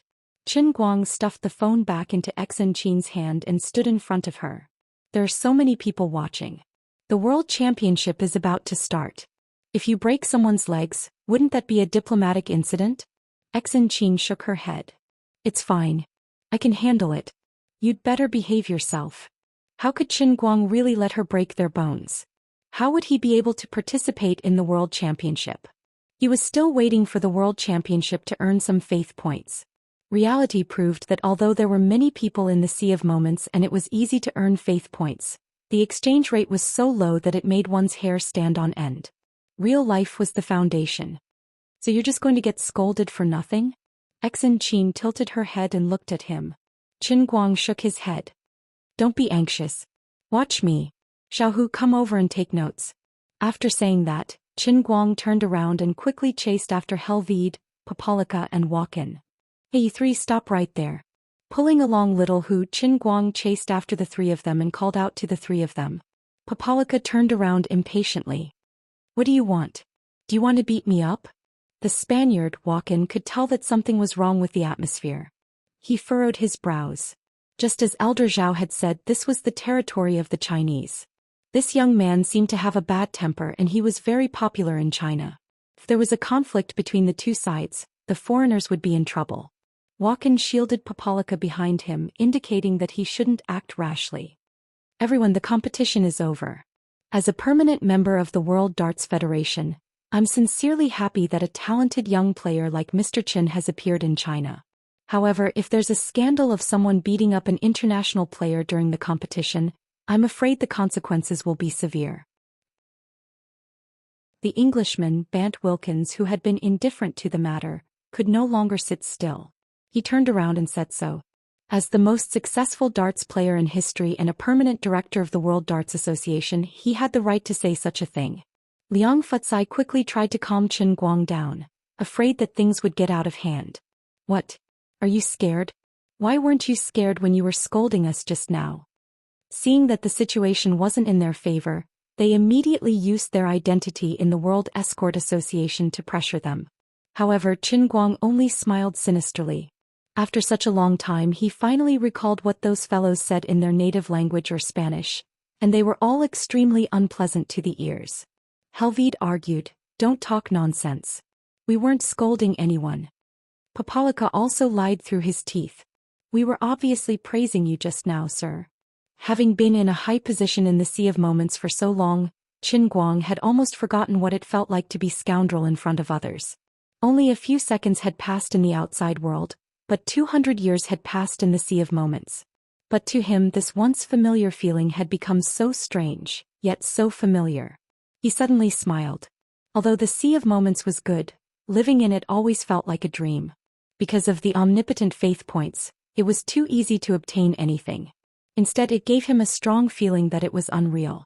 Comparing the two, life in the real world was still more interesting. Experiencing life in the Sea of Moments with a heaven-defying hack was like rootless duckweed. Because the starting point was too high, it was inevitable that he would look at everything from the perspective of a bystander. But fighting with people in the real world, even if it was just a verbal argument, it was still fun. The 5 flavors of life, sour, sweet, bitter, spicy and salty, could only be tasted in the real world. The bystanders didn't understand what his smile meant. The Englishman Wilkins was even more nervous. He had often heard that there was a type of Wuxia person who prided themselves on etiquette that was especially scary. When he was yelling at you, there was still room for negotiation. But when he suddenly calmed down and smiled at you, it meant that he was going to beat you up. Mr. Chen, don't do anything stupid, Wilkins hurriedly said. Even if Wuxia was expelled from the World Escort Association, it would not be worth it for them to get hurt here. Wilkins, I am indeed very angry now, but don't treat me like a barbarian like them. As for whether they scolded anyone, I think they know very well in their hearts. Qin Guang didn't take Wilkins' threat seriously. Of course we didn't. The matter seemed to have reached a point where it couldn't be stopped. Watkins still refused to admit it. The three of them didn't expect this Wuxia person to be so persistent. If Qin Guang hadn't understood what the three of them were saying, he might have really let them go. But now that he understood, of course he wouldn't let it go. Is that so? You and you, do you dare to swear to God? Qin Guang pointed at Bapalika, Wakin and Helvide. Why? You are humiliating us. This is a shameful scandal. The three of them were guilty, so of course they didn't dare to swear. Just then a strange language came out of Qin Guang's mouth. It wasn't Mandarin, nor was it English. It was the language that the three of them had spoken when they were scolding Qin Guang. From the pronunciation to the words, it was exactly the same as what they had said before. F***ck, what kind of memory does this guy have? He actually remembered all of my weird pronunciation. The three of them were extremely shocked and began to panic. If he really memorized it like that, he might really be able to translate it to a linguist after this. It was very likely that they would be reported to the International Security Association, and it would become a big issue. Chapter 5:16. That's what you said just now, right? By the way, I forgot to tell you that in addition to being a darts player, I am also a very famous online streamer. Now I have nearly 3 million viewers in my live broadcast room. What you said just now has been recorded in my live broadcast room. You'd better not lie through your teeth, or I will make you the laughing stock of the world. Qin Guang looked at the three of them. With his influence on the Chinese internet, it might be an exaggeration to say that he was the laughingstock of the world, but he could make them famous in China for a while. Other than that, it was not impossible for China's trending news to affect the international community. This group of international friends was really scared. Yes, that's what I said just now. Papalika's face changed. He did not expect the little girl wearing a mask and holding a mobile phone to be doing a live broadcast. But I mean no harm. My pronunciation just now. Shut up. I also said the same thing to you too, right? Qin Guang looked at Helvide and Wakin. The two of them looked at each other and nodded helplessly. Since you two have admitted to it, then let me translate what these three people just said, Qin Guang said with a smile. You said that this Asian monkey is a shameful liar. Honestly speaking, you're the one who's a person of color. Isn't it inappropriate for you to say such racist words? Qin Guang pointed at Helvide from Mauritius. You said that all Chinese people are shameful cheaters. You said that Chinese people like to use despicable means to achieve their goals. Am I right? I'm Papalika from the Fidos tribe in the Tennessee River region, Qin Guang said as he looked at Papalika. Wakin from the province of Tarragona, Catalonia. You just greeted my family. Now I will use the international language to return the favor. Faster, thief. Are you satisfied? Qin Guang said to Wakin. How is this possible? The three of them were shocked. What the hell? It had only been less than a minute since they started scolding him. Where did he find a translator? Was he one of the viewers in the live broadcast? There was no reason for that. The three of us are speaking very unpopular languages that not many people would learn. Even in our own country there are not many people who know them. How could it be so coincidentally in this guy's live broadcast room? Qin Guang felt proud of the three of them when he saw their dumbfounded expressions. To be honest, because of the three of you idiots, in order to teach you a lesson, in order to act so insignificant in front of you, I was actually sent to the Sea of Transient to live for more than 200 years. How honored should you be? This was probably the most expensive act of showing off in history. Now I'll give you one last chance to apologize. Little Hu, do you remember what I just said? Other than the last motherf asterisk cur, write down everything else. Make it into materials and prepare to file a complaint. Just say that the foreign contestants criticized our domestic competition and even insulted China's national champion in public after the competition. Write down the severity of the matter and send it to UNESCO. Qin Guang turned around and spoke to Xiao Hu in English. Everyone rolled their eyes. Do you still want to call the peacekeepers to sweep the area? You're even bringing up UNESCO. Sir, I'm sorry.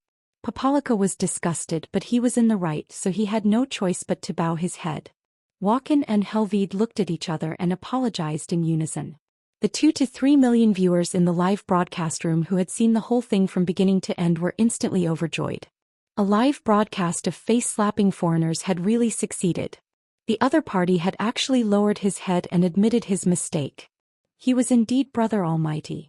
After apologizing, Papalika and the other two thought that Qin Guang would generously forgive them. Unexpectedly, Qin Guang flipped his hair and said, "All right, you can go. Before you go, I'll give you an ancient Chinese saying. Frogs at the bottom of a well don't know the immensity of heaven and earth. You've never seen it, so you think it's impossible. You can't do it, so you think I have to cheat. I'll wait for you at the World Championship. 9 darts. No matter what the competition is, no matter how far I stand, I still only want 9 darts." All the foreign players, including Wilkins, were already cursing in their hearts. *CK This guy's style is different from the average Wuxia person. You don't have the demeanor of a great country. You're really petty. Our heads are already so low and you're still so ruthless? Qin Guang smiled as he watched the group of people run away dejectedly. I'm not targeting anyone. I'm just saying that everyone here is the old man's faith. Brothers, everyone, that's all for today's live broadcast. I'll see you at the World Championship the day after tomorrow. Qin Guang turned to Xen Qin's camera and gestured with his finger. He winked. Now that he had won the national championship, the production of the God of Darts statue had finally exceeded the 10,000 mark. Adding on the 29,000 that came from the Sea of Moments mine every day, it felt like a salted fish turning over a new leaf. Just as Qin Guang was thinking about this in his heart, the cup in his hand moved again. Inexplicably, thick white fog flew over from all directions in the sky, covering the sky and covering the earth. It even filled the entire indoor stadium. Qin Guang raised his hand slightly. He even felt that his body was wrapped up in the thick white fog, making it difficult for him to even lift his hand. It was as if his whole body had sunk into a swamp. What the hell is this? Is this faith? Where did it come from? Is it trying to drown me with this thick fog? His nose twitched and he smelled a familiar scent from the thick white fog. An ominous feeling rose in his heart, and his expression changed drastically. Faster, CK. He hurriedly shifted his attention away, no longer thinking about the white fog that was produced by the heavenly Holy Grail. The thick white fog outside finally faded in his perception and finally disappeared. Qin Guang raised the cup again and focused his attention on the 5 big and 1 small statues. After a long time he recovered with a pale face. He stared blankly at the ceiling and silently said, "Indeed, pornography is the #1 productivity of mankind." The pile driver statue was about to explode. According to the order of appearance, the pile driver was named Little Six. Now that Little Six had just made his debut, he had decisively destroyed the 10,000-year-old Aota statue. Little Six was no bigger than an inch nail. Disregarding the fixed output of 10,000 something in the Sea of Moments, in just a short while after connecting with everyone in the real world, its daily output had actually soared to 38,000 in one go. Now, the total daily production of faith had reached 97,500, and was approaching the 100,000 mark. The benevolent and wise sage Qin Guang couldn't help but feel sad for many people in this world. How stubborn must you all be to silently send so many faith points before the old man even started to advertise? You all don't need to advertise. Who is the strongest man in the world? Everyone, don't let your imaginations run wild. I'm not going to change my name or my surname. Qin Guang silently patted Little Hu's shoulder. That's right, this guy also sent as many as 5 points a day. This poor guy's married life must be super unharmonious. That pungent smell just now? Forget it, quickly forget about those unhappy things. Let's look at my inventory first. Previously in the Sea of Moments, I didn't use much faith points. After coming out, although I lost a lot of faith points from the Sea of Moments, to the point that it was almost 0, I didn't use up much of the more than 300,000 faith points that I saved before entering the Sea of Moments. Damn it, he suddenly realized something. A day in the real world was equivalent to a year in the transient sea. His exchange rate wasn't more than 200 billion to 29,000. It had to be multiplied by 365. Lori's cheating index has skyrocketed by 365 times. Forget it, she is a god. Her fist is bigger, so she has the final say. This exchange rate is indeed very unscientific, but Lori is a true god. He pays attention to theology and not science. The so-called theology does not reason with you. If God says the heavens are square, then the heavens must be square, let alone a small matter like this. Putting aside those unhappy thoughts, Qin Guang began to feel happy again. According to the current situation, it probably wouldn't take more than a few days to save 600,000, and it wouldn't be so far-fetched to save 6 million. He calculated the time in his heart. Anyway, he was already in Beijing. After participating in the World Darts Championship, he also promised his right-hand woman to go to their whatever concert. Wu Tong was also in Beijing. Although he didn't know where she was training in seclusion, it wouldn't be right for him to come here without telling her. Most importantly, he couldn't get in touch with Wenwen recently. Although Qin Guang knew that she wouldn't encounter any trouble with her ability, he still couldn't stop worrying about her. If she really had any troubles, dragging her to play a few rounds of games to relieve her feelings would be considered being a good friend. Therefore, he estimated that he wouldn't be able to return to Beijing anytime soon. It was better to call Shui Lin, his cheap disciple, and ask her to come to Beijing herself. On the other side, Qin Guang sat in the car and called Shui Lin. He happily said that he would set off immediately. On the other side, Qin Guang saw that Xianxia didn't get into the car. She looked troubled. Having known her for so long, Qin Guang had never seen this little girl distressed. "What's wrong?" Qin Guang got out of the car and asked. Xianxia shook her head slightly. "Nothing." She looked like she didn't want to talk about it anymore. Then she sat down in the car. "Guys, the competition is over. Do you want to travel somewhere?" The driver arranged by the Escort Association in the front row turned around and asked. He was quite curious about the relationship between these two. They looked like brother and sister, but there was no warmth in their conversation. Especially this ridiculously cute little girl. From time to time she would sweetly call Mr. Chen brother, and from time to time she would suddenly go crazy and put on a cold face. He was simply crazy. "No, let's go back to the hotel." Qin Guang had a lot on his mind and wasn't in the mood to travel. Back at the hotel, Xianxia still grabbed the computer to organize the videos. He was typing furiously on the keyboard. Her movements were so fast that Qin Guang was dazzled. Those who didn't know what was going on would think that she was torturing the keyboard, but Qin Guang knew that every time she made a video, the editing was very beautiful.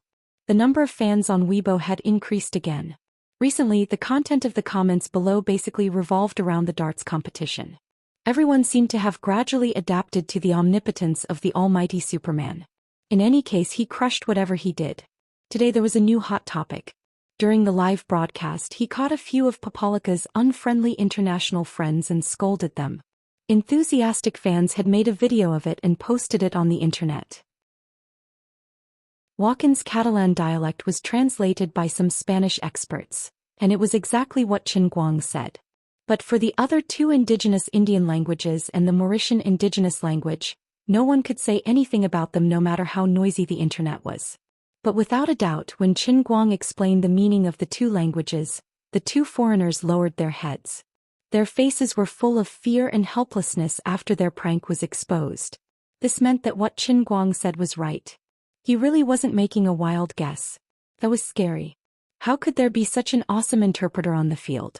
From the time he was scolded to the time he exposed the other party's malice, it took less than a minute. How did this guy know the meaning of swear words in 3 different languages? Some kind of unacceptable speculation gradually emerged in the hearts of the almighty Superman fans. Could it be that, in addition to racing and sharpening pencils, Brother Almighty was also a hidden linguist? But that didn't make sense at all. The change in style was 2F** king fast. It was hard for us to accept. A certain guy from the Jianhuan College posted below, "Hello everyone, I'm Brother Almighty's schoolmate. We were in the same dormitory during military training, and I've known him for more than 3 years. Let me tell you something, Brother Almighty has taken English band 4-6 times, And he still hasn't passed. Our college has given him a nickname, 5 consecutive Kneels in Band 4. You guys can feel it. This semester's results haven't come out yet. He'll definitely pass this time. One of Qin Guang's diehard fans was unhappy. Last week when I went to his dormitory, he was still praying to Brother Chun. A group of fans expressed that their outlook on life had been turned upside down. Fortunately, a Spanish expert stood up to change the topic. This dialect of the Catalan province of Tarragona, in the whole of Spain, only a small number of people in the Sumit district of Morid-Lira can speak it. There are no more than 500,000 people in the world who have mastered this language. This language is also a relatively unorthodox dialect in Spain, and the pronunciation is very different from the orthodox Spanish, just like the relationship between our country's Wunong Ruo and the official Mandarin. I can understand the meaning after repeated replays, and it's also because I'm currently living in the Sumit district. I really can't understand how Mr. Qin Guang can understand it. This was the evaluation of the Spanish expert. I'm a Chinese American. My family has been living in the United States for more than 3 generations, and I'm currently studying Native American linguistics. I'm sure that Papalika is speaking some kind of Native American language, but I can only determine a small number of the simplest words, which are similar to the meaning of Chinese.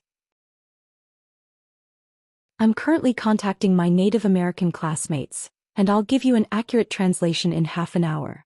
In any case, this short clip had clearly caused quite a stir on the internet, purely because it was too unreasonable and too sci-fi. After scrolling through his Weibo, Qin Guang browsed through the embarrassing female fans' photos in his private messages one by one. He turned around and noticed the short clip on the video website.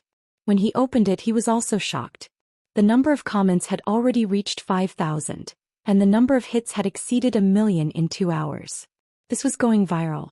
Damn it, who uploaded this video? My advertising fees have been taken away by this bastard. Forget it, I don't lack this bit of money right now. I reckon that little Tsong will send me a large sum of money tomorrow morning, and today's livestream is quite profitable. He quickly fell into another train of thought. Up until now, he had only not been able to erect a statue of God in the world in a cup at the spirit sky level. He didn't think about English, there was no hope. Tilan arm? In this regard, he was like a cow gnawing on a pumpkin, not knowing where to start. It wasn't that he didn't try it in the Sea of Time, but he lost to a mere sea emperor in arm wrestling, so he instantly gave up on it.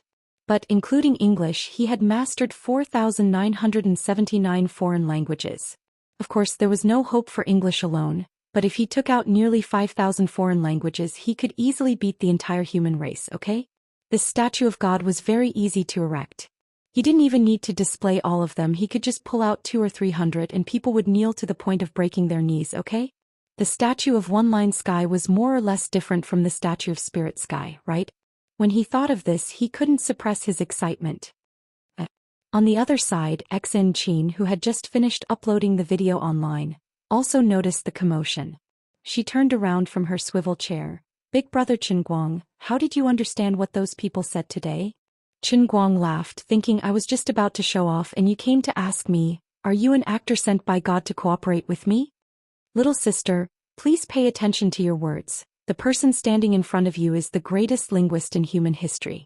I'm not bragging, as long as it's a language that people on Earth speak, there is no language that I can't understand.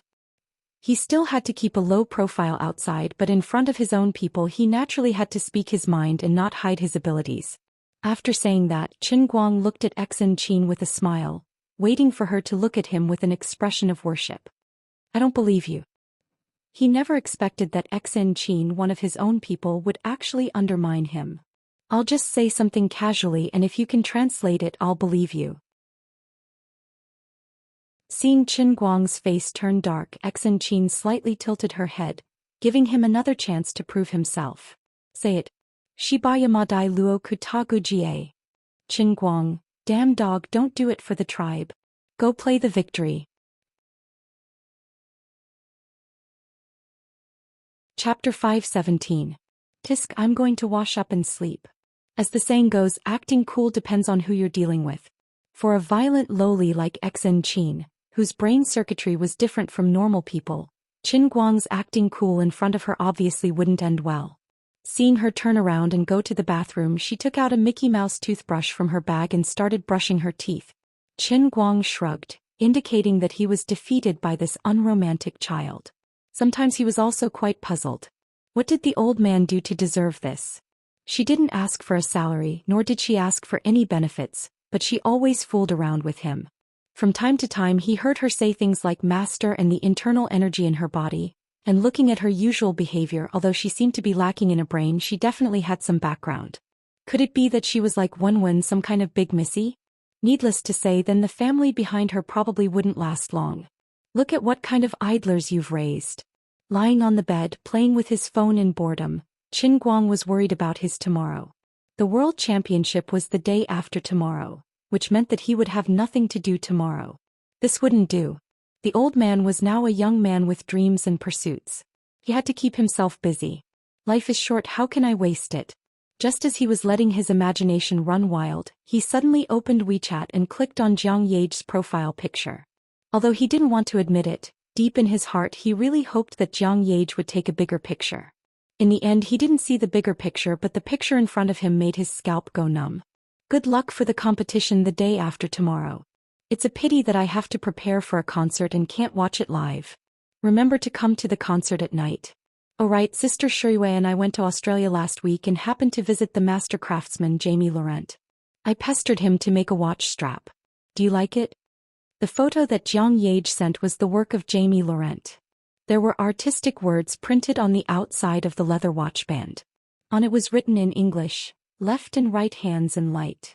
The artistic words looked like a painting and were very charming.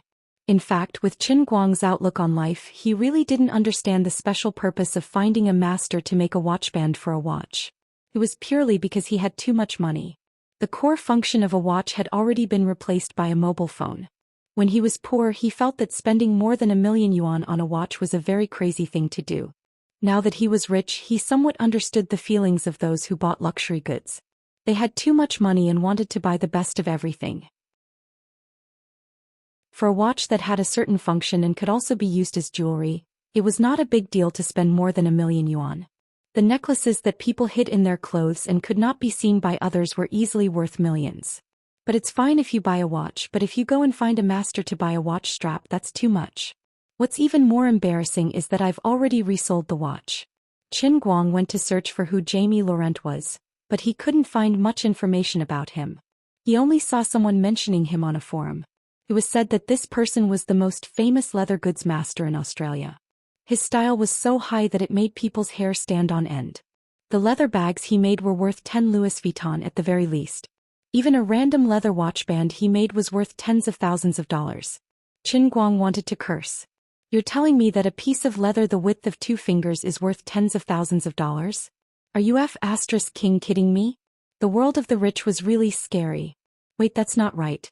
The old man should be considered a rich man by now. It wasn't too much to wear a watch worth more than 1,000,000 yuan, and a watch band worth tens of thousands of dollars was also acceptable. But I don't have a watch now.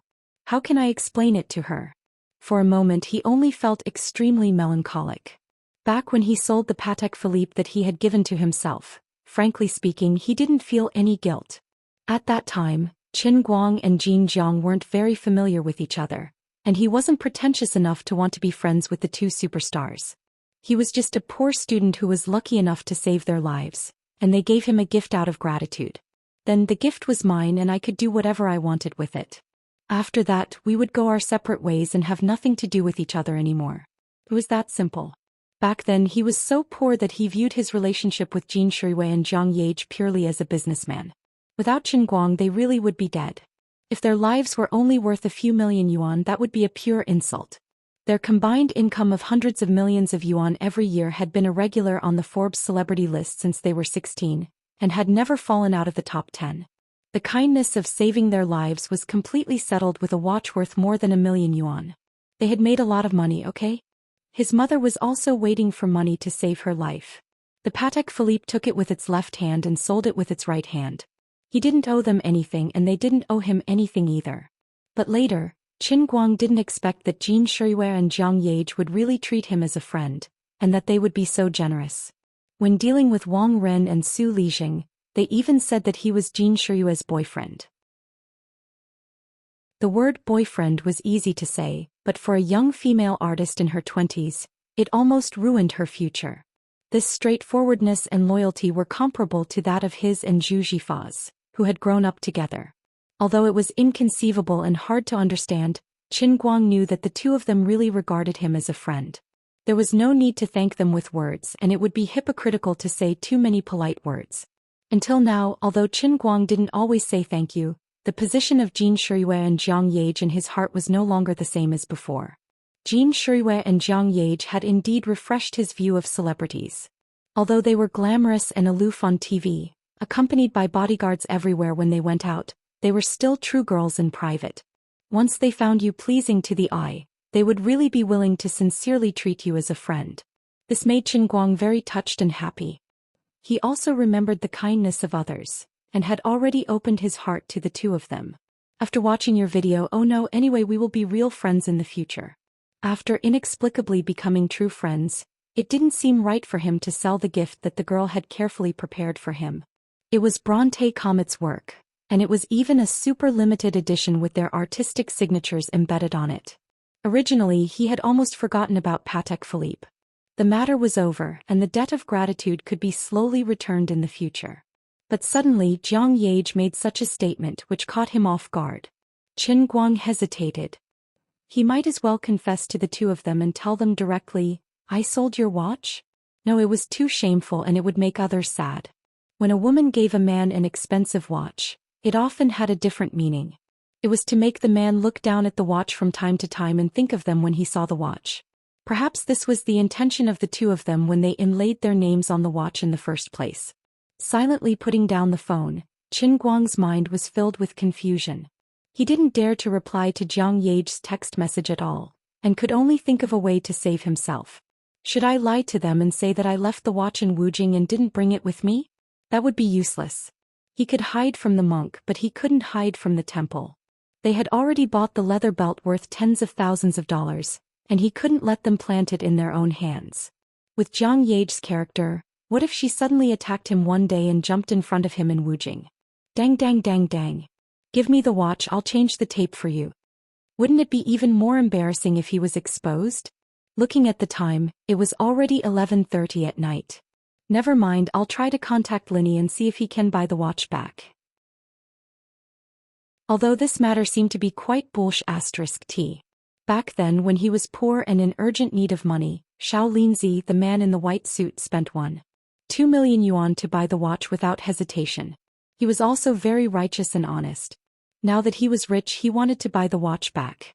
Logically speaking, he was not being kind. But at worst he could just add a few 100,000 more. If he bought it back for 2 million, he could just treat it as giving him 800,000, right? He just didn't know how much favor Linny had done for the brother in a white suit back then. Maybe it would make Linny a little embarrassed, but weren't brothers meant to be cheated? Compared to making Jiang Yage and Jin Shiyue sad, there was no psychological burden at all to cheat Linny. "Brother, what are you doing? It's already so late."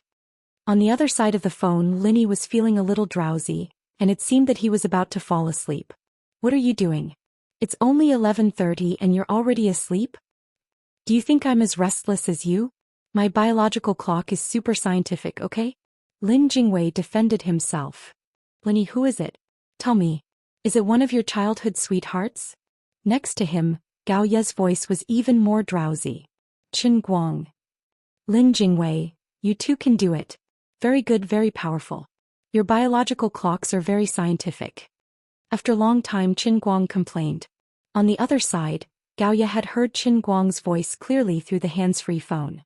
She blushed and said in a husky voice, "I'm Lin Gingxin, Jingwei's cousin. Lin Gingxin, the almighty Superman Qin Guang? I like your racing videos very much and I'm your fan. Please pay attention to my new movie. Gao Ye, don't pretend to be a man. You two are not real." Qin Guang interrupted Gao Ye. "Pooh." Gao Ye spat and ran off to somewhere unknown. "Brother, why did you call me so late?" After Gao Ye ran away, Lin Gingxin asked with a bitter face. Qin Guang forwarded the picture of the watch that Jiang Yage had sent to Lin Jingwei on WeChat, and then said, "Can you contact the white guy who bought my Patek Philippe watch? I want to buy the watch back. But I'll raise the price. I have about 2 million in cash now. I'll raise it by 800,000. Lin Jingwei's face became even more bitter. Brother, this is embarrassing. Money is not a problem. Qin Guang said anxiously, there's no other way. Jiang Yage said she found a leather goods master called Jamie Laurent to make a watch strap. One piece of leather is worth tens of thousands of dollars and she wants to give it to me. I'm very depressed now. A watch strap made by Jamie himself? He even designed a special artistic font. He had to do a lot of favors to get it. Jiang Yage really cares about you. If I were her, I would be so angry that I wouldn't be able to eat for 3 days if I knew you sold the watch. Lin Jingwei also realized the seriousness of the problem.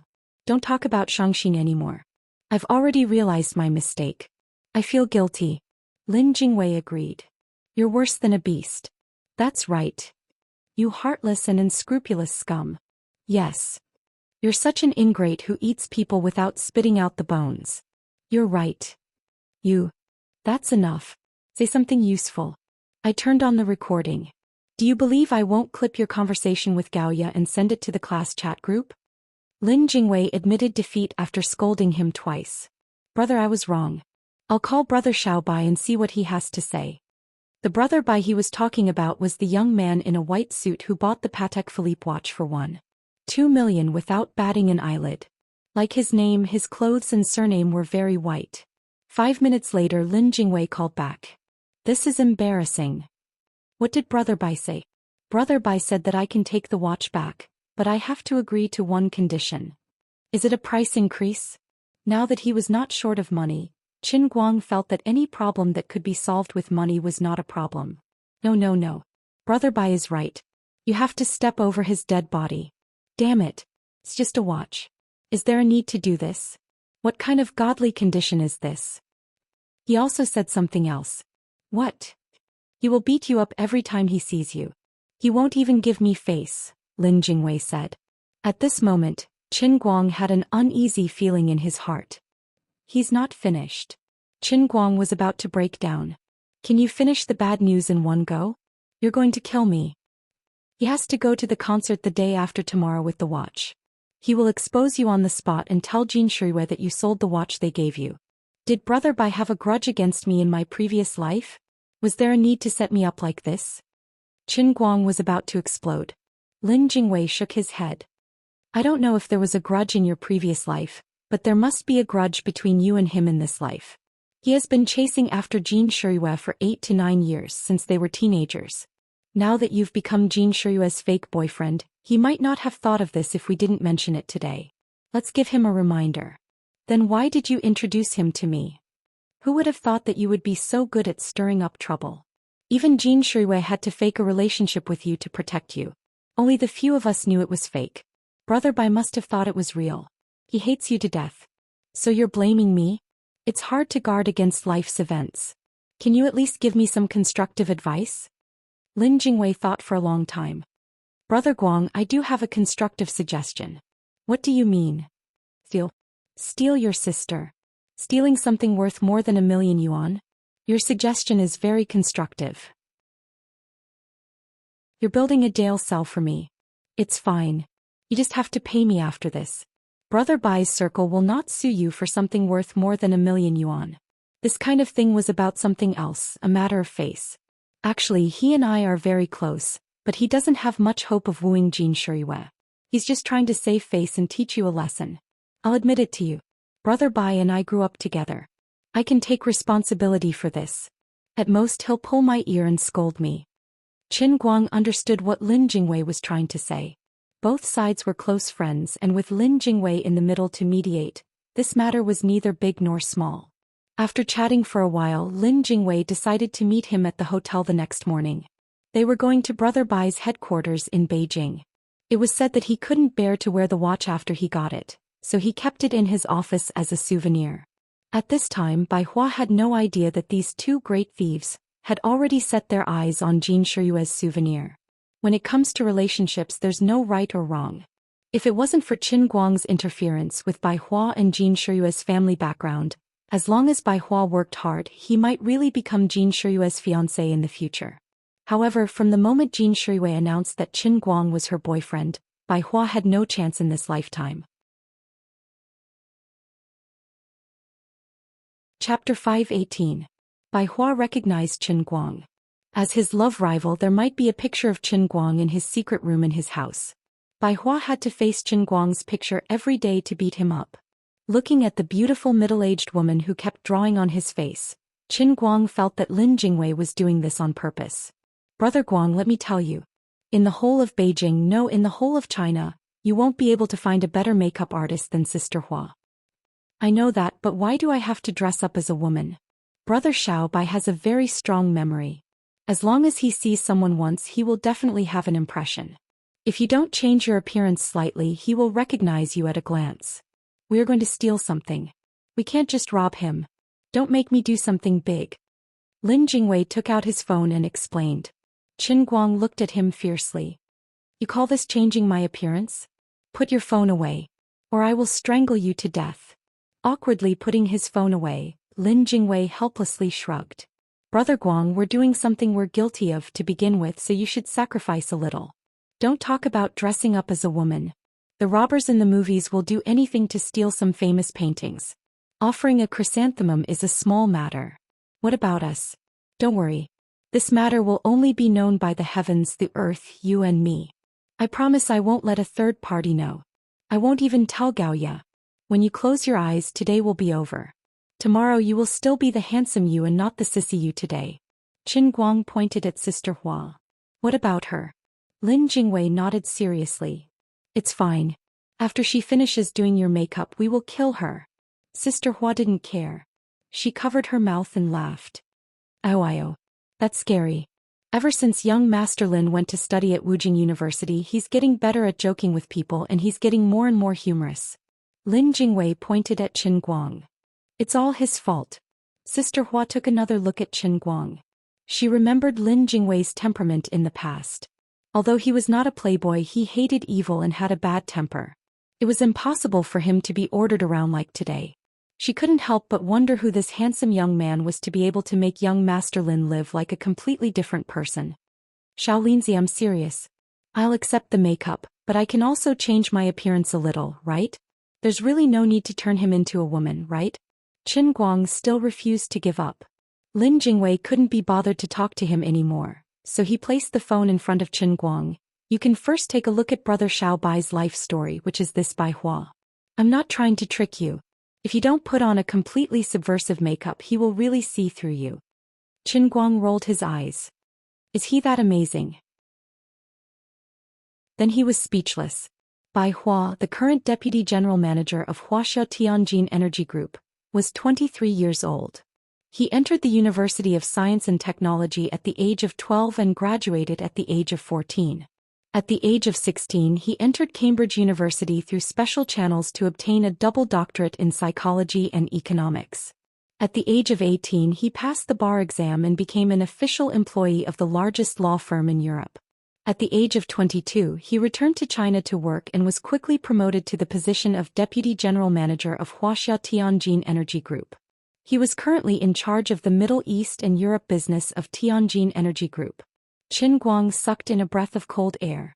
Damn it, this son of AB** Teach was just like Tang Ying's brother, Tang Shaokai. Both of them were living AF** king life. Now you know how powerful I am, right? I have to say, Brother Xiao Bai is really a genius in our generation. I'm being modest when I say he has a good memory. He's a freak. Also, you know about the profession of a lawyer, right? What is he best at? He would pick holes in every word someone said in every detail of the case. Not a single clue could escape his eyes. If I don't change your gender, you won't be able to hide it from him at all. Qin Guang flipped the table. Damn it. You're going alone. I'm not going. Lin Jingwei chuckled. My brother, it's hard to find a brother like me even if you look for a lantern, right? Such a big thing, such a big pot, I've helped you take it. How can you let me go alone? You're not worried? Aren't you afraid that I'll mess things up and Brother Xiao Bai will lock the limited edition Patek Philippe in the bank's vault? Where are we going to get it then? Alright, you don't have to say any more. Let's do it. He had dug a hole for himself, so he had to fill it up with tears. Qin Guang had to bite the bullet and drag Shaolin down with him. He did not want to back down at the last minute. That was why he did not like to owe people favors. Sooner or later he would have to return all the favors that he owed others. With that thought in mind, Qin Guang lifted his head and looked at Lin Jingwei. He suddenly felt that this debt of gratitude was a never-ending cycle. To be honest, he owed little Linny again. Forget it, he did not have to return it anyway. No wonder Sister Hua was known as the best makeup artist in Beijing. 2 hours later, she had completed the extremely difficult sex change makeup for her. Even though it took her 2 hours, the effect that she managed to achieve was something that those with lower standards might not even be able to achieve in 6 to 7 hours. Lin Jingwei smiled with his eyes squinted. Sister Hua, you're amazing. I can't even recognize Brother Guang at all. You're practically a supermodel. You have a spot in this year's Victoria's Secret fashion show. Sister Hua chuckled. It's all right. It's all because Mr. Qin has a good foundation. His facial features are exquisite and he usually looks handsome. Even after the sex transformation makeup, he still looks perfect.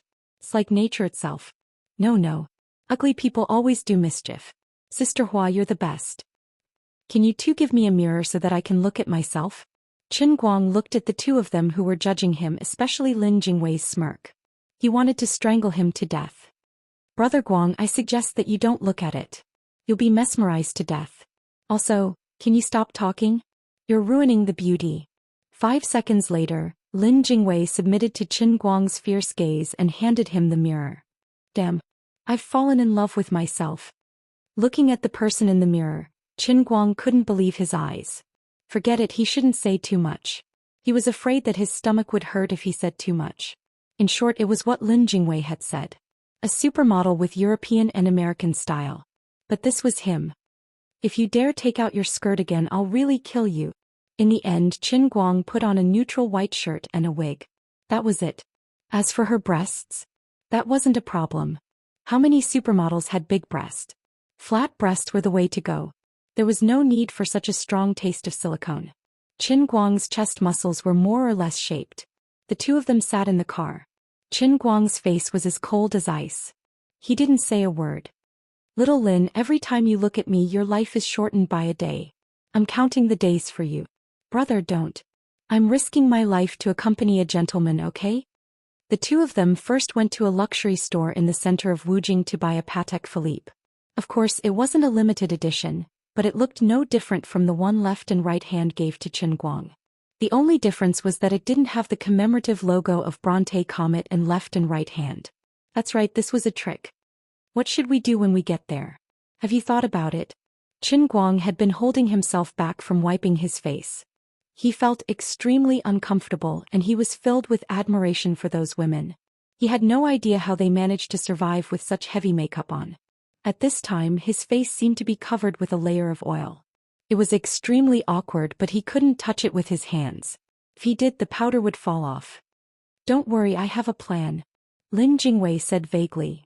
Seriously, don't play dumb with me. The price I've paid today is too big. Qin Guang just wanted to eat people. He thought to himself, loyal believers of right Qin in the sea of time, I've let you down. I've tarnished the great and omnipotent sage right and prophet in your hearts. All right, we'll act according to the circumstances. So you're saying that there's no plan? Acting according to the circumstances is the world's most flexible and most reliable comprehensive plan. All-encompassing, all-powerful. Today the two of us will leave behind a beautiful legend of a male and female thief in the martial world. Lin Jingwei began to lie through his teeth. Perhaps Qin Guang had to muster all the courage in his life to resist the urge to strangle Lin Jingwei to death. He silently turned on his phone.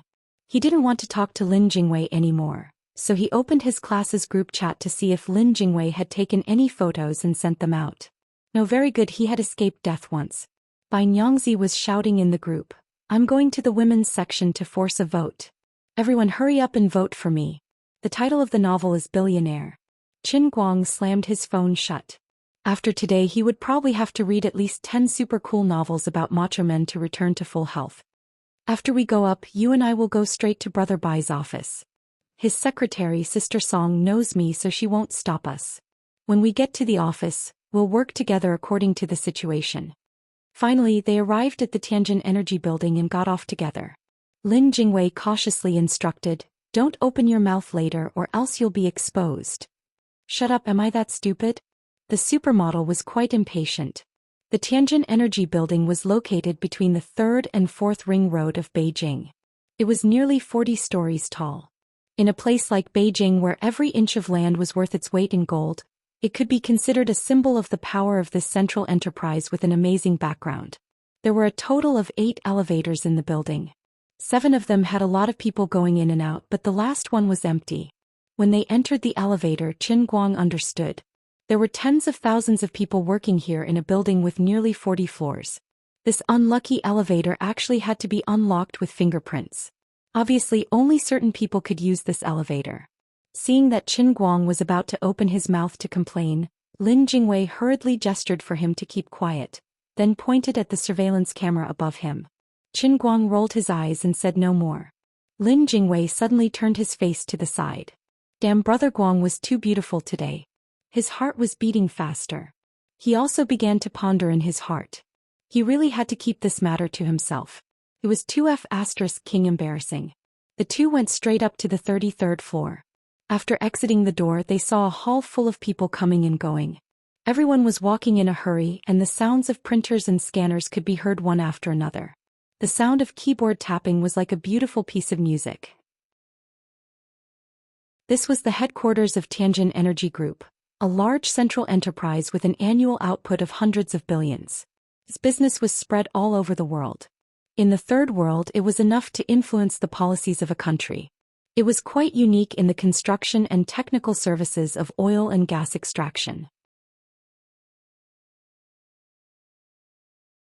Chapter 519. Qin Guang's gaze passed through the glass at the front desk and looked inside. The densely packed cubicles were filled with attentive office workers. From what he could see, there were at least a few hundred people who were busy with something. Little son, have you prepared the materials for tomorrow's meeting? Check it again. There can't be a single mistake. The words must be appropriate and the meaning must be clear. Manager Jiang, the Saudi Alam Company's quotation for the installation of the pipeline has come back. They still have complaints about our high-temperature work fees. What about the past performance of England's Besman? Building. I'll give you another half an hour. You must bring it to me. Everything here was so busy. It seemed messy, but it was also orderly. Qin Guang couldn't help but feel emotional. Thinking about it carefully, this was the first time he had entered the headquarters of a large company. He wondered why the company that Luli had bought for him hadn't done anything yet. He wondered if his company, which was worth more than 100 million, could have the same charm as the headquarters of the Tianjin Group. It was different from lying comfortably in the instantaneous sea and looking for people to talk to and collect faith points every day. Bob's Right Cultural Communication Company was more like a religion that charged fees than a company. Being a prophet or a sage in the sea was completely different from being an entrepreneurial person. If he could really sit in an office with hundreds or even thousands of people under him working hard because of his decision, he would feel a great sense of achievement if he could lead such a large group of people to accomplish something that seemed difficult but would be very profitable after success. While Qin Guang was looking at others, the receptionists at the headquarters of the Tianjin Group were also looking at him and Lin Jingwei. Under normal circumstances, there wouldn't be any unfamiliar faces on this floor. Only when the senior leaders of the group brought people to visit, or when the senior executives of other domestic and foreign companies or governments came to discuss business with the company's senior executives, would they come out of this special elevator. However, business meetings were usually held downstairs and wouldn't go up to the 33rd floor. Then how did these two people come up to this floor when they looked so young? But that tall girl was really beautiful and looked very heroic. She was so tall and had a good figure. Was she a model? Yo, young Master Lin? Which gust of wind blew you here today? Right at this moment, a middle-aged man with a big belly passed by the front desk. Before Lin Jingwei could greet the receptionist, he called out in a low voice, turned around and quickly walked towards the direction where the two of them were standing. Qin Guang looked at Lin Jingwei suspiciously. In fact, he had felt that Lin Jingwei's family was not ordinary since he was a freshman. However, he never took the initiative to mention it, and Qin Guang was too lazy to ask. But yesterday he had said that he had grown up in the same courtyard as Brother Bai, and then he had seen Bai Hua's amazing life experience. It was true that Bai Hua was indeed a monster, but to be able to sit in the position of Tianjin Energy Group's deputy general manager at such a young age, It was impossible for him to just use a genius cheat and be done with it. He also needed a backer cheat. Only by using both cheats could he achieve great things. Then what about Lin Jingwei, who lived in the same courtyard as Bai Hua? Qin Guang narrowed his eyes and looked at Lin Jingwei. Thinking about it carefully, didn't this guy's background also go through the roof? When the middle-aged fatty greeted Lin Jingwei, it was not an act. He was truly surprised. His attitude towards Lin Jingwei was respectful from the bottom of his heart, and he was unreservedly happy to see the real person. Damn it, the people around me are all monsters, but I'm just a loser. What do you want me to do about this? It's okay. Fortunately, I have Lioli and the Heavenly Holy Grail. Thinking about it carefully, I still have a stronger backer. You are. Lin Jingwei actually couldn't remember what this guy's name was. Hehe. Young Master Lin, you are really forgetful. I am little Jiang. Last year during the company's annual meeting, you sat with CEO Bai. I came over to toast to you. Manager Jiang nodded and bowed. Qin Guang was almost disgusted to death. Uncle, you look like you are in your 50s. Are you trying to make the old man have goosebumps by calling him little Jiang? Lin Jingwei was also a little embarrassed. He laughed and said, Hey, I remember. Look at my poor memory. Nice to meet you, Mr. Jiang. Even a blind person could see that Lin Jingwei didn't remember anything. He was purely lying through his teeth. Young Master Lin, are you looking for CEO Bai? But CEO Bai is in a meeting. I'm afraid he won't be out for a while. How about I bring you to CEO Bai's office first? Manager Jiang was a smart person.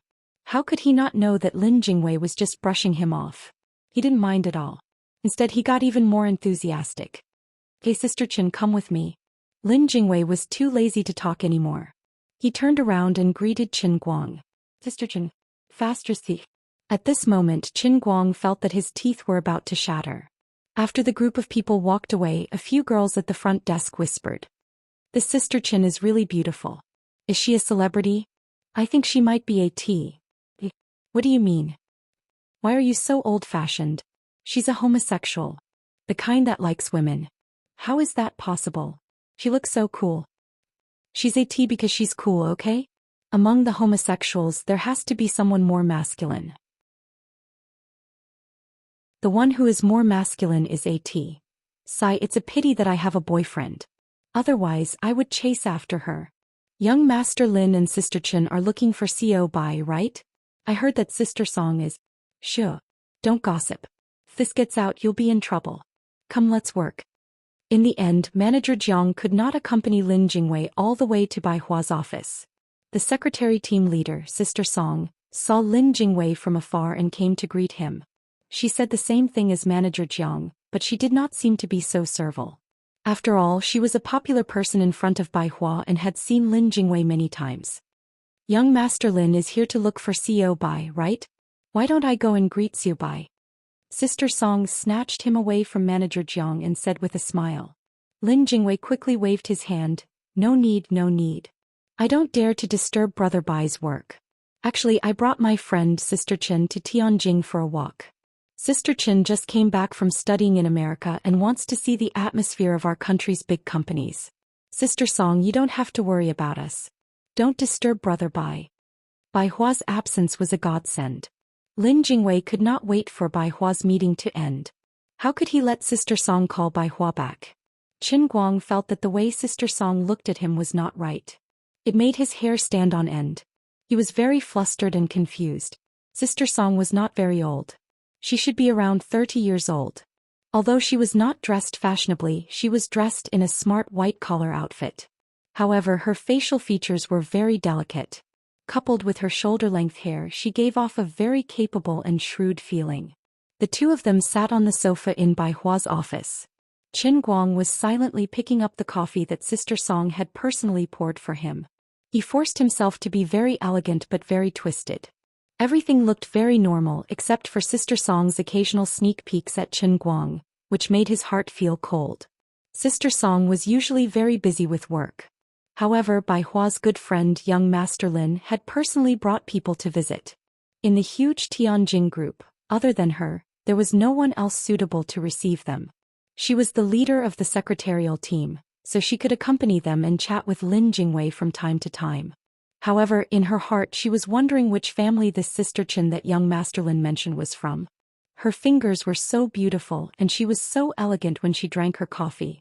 She was so cool that she had no friends. She was practically the same as those international supermodels on TV. For some reason, Sister Song was chatting with Lin Jingwei when she was momentarily lost in thought. Sister Song? Sister Song? Lin Jingwei raised his voice slightly and called out to her. Sister Song suddenly came back to her senses. Her face was slightly red. I'm sorry, young Master Lin. I just remembered something about the company. You should go do what you have to do. You really don't have to accompany us here for nothing. Lin Jingwei quickly took the opportunity to say. Sister Song waved her hand. It's no big deal. Young Master Lin, you coming to our company is a big deal. Qin Guang and Lin Jingwei looked at each other. Their hearts were full of bitterness. Bai Hua was in a meeting. This was such a good opportunity. Big sis, why don't you leave for a while and give us a chance to do something under the table? The three of them sat in the office for more than half an hour. Sister Song was indeed a strong woman in the workplace. Although most of her attention was on Qin Guang, she was still able to chat with Lin Jingwei. They talked about life streams, astronomy, geography, left and right hands, and the recently released Tears for a Nation.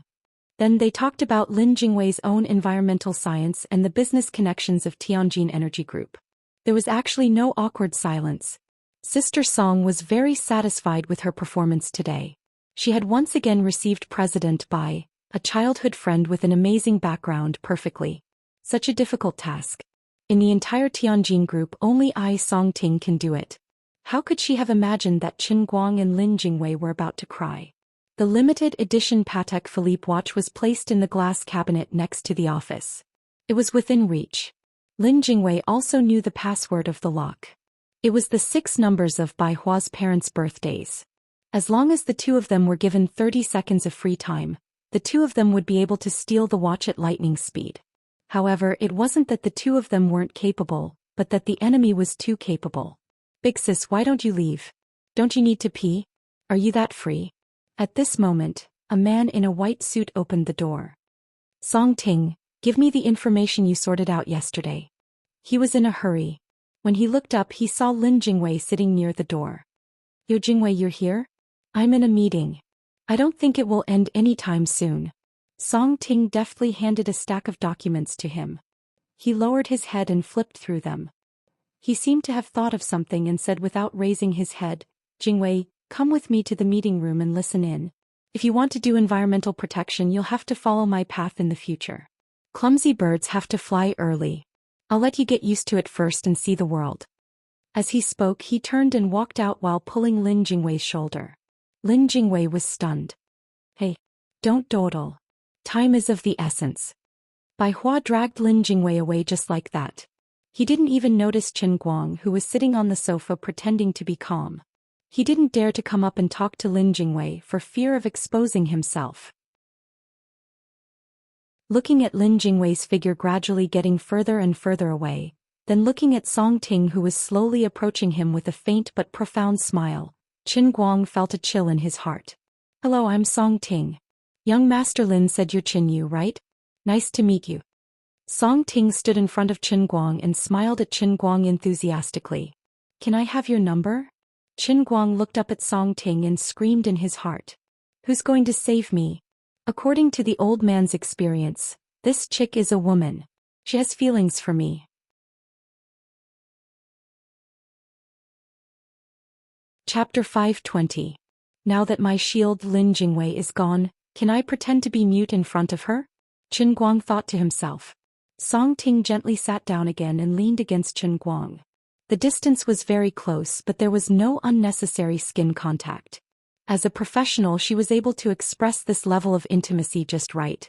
She could also let others feel her closeness, but it wouldn't make the other party wary. Song Ting had learned a lot when she sat down. Of course, the prerequisite for all the above techniques was that the person she was approaching had to be a real woman. But the person sitting here was Qin Guang, a pure man who would definitely expose himself the moment he opened his mouth. At this moment there were only 2 words in Qin Guang's mind. I want to die. Is your throat not feeling well? I have a throat treasure in my desk drawer. Do you want me to get one for you? Song Ting was still smiling sweetly. The more she looked at the side of Qin Guang's face, the more she felt that this chiseled face was filled with a breathtaking heroic spirit. This was a perfect woman who was so cool that she had no friends. Just as some rumors in the company said, Song Ting was indeed a lily lover. This was almost an open secret, but it did not affect her survival in the workplace. She was able to become Bai Hua's most trusted secretary because of her smart and capable work ability, and it had nothing to do with her sexual orientation. On the contrary, this made it so that she would never have any workplace scandals with Bai Hua. Qin Guang opened his mouth slightly. Just when he was about to speak because of Song Ting, he suddenly remembered that he could not open his mouth now, so he quickly pinched his throat and coughed sharply twice to muddle through. Song Ting, however, believed him and was about to get up to help him get the throat treasure. At this moment, Qin Guang's heart suddenly rang with a laughter that made his hair stand on end. It came from the heavenly holy grail that Lin Jingwei had deliberately prepared for him. It was Liuli. Ah, you idiot. Are you trying to make me die of cuteness? Are you doing this on purpose? You suddenly gave me such a big surprise, I can't take it. It was obvious that Liuli didn't pay attention to Qin Guang's affairs all the time. For example, today Qin Guang thought that she should have known everything from the very beginning. In the end, he only heard her vicious criticism now. Moreover, it was obvious that she didn't know before, so he didn't know whether he should be happy or sad. Qin Guang blushed. He had lost face in front of the gods. What he didn't know was that Song Ting on the other side was distracted by his blushing face. Even her hand that was opening the drawer trembled. Can you not be like this? If you pretend you didn't see anything, we can still be happy friends in the future. Qin Guang could finally speak in his heart. However, Luli continued to chuckle and said, that won't do. The memory of a god is eternal. Once you see it, the memory of today won't fade even after millions of years. Forget it, seeing that you are so serious today, this empress will reluctantly use a little bit of my divine power to help you. As soon as she finished speaking, Qin Guang felt a slight chill in his throat. An extremely cold feeling appeared out of nowhere. He didn't know what she had done to Liuli. No need to thank me. I will temporarily pass this Empress' perfect voice to you, even in the endless God realm. With the support of this Empress' divine power, your voice will be exactly the same as mine. How can you only care about the appearance and not pay attention to the inside? You are a person who seeks perfection to the extreme. After saying that, Liuli chuckled and didn't move. At this moment, Qin Guang didn't know whether to thank her or hate her. Thinking about it carefully, she didn't continue to waste her divine power to give him a pair of real 2 lumps in front of his chest. Sister Song, you're too polite. I'm fine. Seeing Song Ting walk back with the throat treasure, Qin Guang hurriedly said. As soon as the words left his mouth, his mind became slightly dazed. He couldn't help but recall the scene from a long time ago when he had just obtained the heavenly holy grail. At that time he was captivated by Liuli's divine voice. Not good. He hurriedly looked at Song Ting. Sure enough, the originally strong career woman Song Ting was actually frozen in place. It's over, she's been captivated. What am I supposed to do now? At this time the office door was suddenly pushed open. Lin Jingwei had returned. Qin Guang was overjoyed, thinking that Lin Jingwei had come to save him. However, when he saw Bai Hua standing behind him, he was at a loss. What was going on? Was he exposed? Bai Hua had an apologetic smile on his face. Is this Miss Qin Yu? Hello, it's a pleasure to meet you. I was so busy just now that I saw Jingwei. Please forgive me for my negligence. Since Miss Qin Yu wants to see how our domestic enterprise works, it just so happens that although today's meeting is of high standards, there is no need to keep it a secret. It's just a negotiation of intent, so Miss Qin Yu might as well listen in. Bai Hua had nothing to say to Lin Jingwei. This matter wasn't brought up by Lin Jingwei, but when they were on the way to the conference room, they happened to meet manager Jiang and this fat man mentioned it. When Bai Hua heard that this person was Lin Jingwei's friend, he hurriedly turned back. Originally, it was understandable for him to bring Lin Jingwei to the conference room to listen in. However, he didn't know much about this Qin Yu before, so he was willing to bring him to see the world. It was all because of Lin Jingwei's face. Lin Jingwei looked at Qin Guang helplessly. Just as he was about to say that his throat wasn't feeling well, Qin Guang awkwardly nodded at Bai Hua and said, Then I'll have to thank Director Bai. He was indeed worthy of being the sage right Qin of the Sea of Time who saw through the fickleness of the human world. At a critical moment, no matter how uncomfortable he felt and how much he wanted to vomit, his ability to maintain his composure even if MT Tai collapsed in front of him wasn't something that Lin Jingwei could compare with. Qin Guang felt proud in his heart. Sure enough, at a critical moment, it's still this old lady. Faster, see. The old man is calm. Lin Jingwei's entire body trembled. He fiercely shook his head and stared blankly at Qin Guang. His face was as if he had seen a ghost. He had seen Sister Hua do the makeup, but Brother Guang, what the hell is with your voice? Don't scare me. Is this your natural outburst, or did you suddenly learn some amazing voice mimicry skills? Or are you the Qin Mulan who's been hiding in our male dormitory for 3 years? Why am I panicking like this? On the other side, Bai Hua didn't think too much about it. He only looked at Qin Guang a few more times and smiled politely. Miss Qin Yu is truly a heavenly beauty. This way, please. The intermission of the conference had long since ended. He had already delayed for 2 minutes, so he hurriedly walked towards the conference room. The two of them followed behind Bai Hua. Lin Jingwei turned his head and looked at Qin Guang with a face full of suspicion. There were 100,000 questions hidden in his eyes. Qin Guang didn't have any ideas in his mind either. He gave him a look and thought, is this what you mean by acting according to the situation? Why do I feel like we're drifting further and further apart? In the large conference room, there were about 17 or 18 people sitting around the long table. 5 or 6 of them were wearing traditional Arab clothing, and the rest were other attendants. After Qin Guang and Lin Jingwei followed them in, they didn't sit in a particularly conspicuous position. Instead, they arranged for Bai Hua to sit in a corner behind the rostrum and listen from the side. Chapter 521. Brother Guang, what do we do now? Lin Jingwei asked softly, shrinking his neck. Why the F*** are you asking me? I'm telling you, I've paid a huge price today. If I can't get my watch back, you can wait to be air-dried on the flagpole outside the school library. Don't be like that. Let's take it one step at a time. There will always be a chance. Also, your fairy-like voice, coupled with your manly tone, is too King unique. Shut up. You'll give yourself away if you keep talking nonsense. In fact, Qin Guang was also quite interested in the high-level business negotiation meeting of a multinational corporation like Tianjin Energy.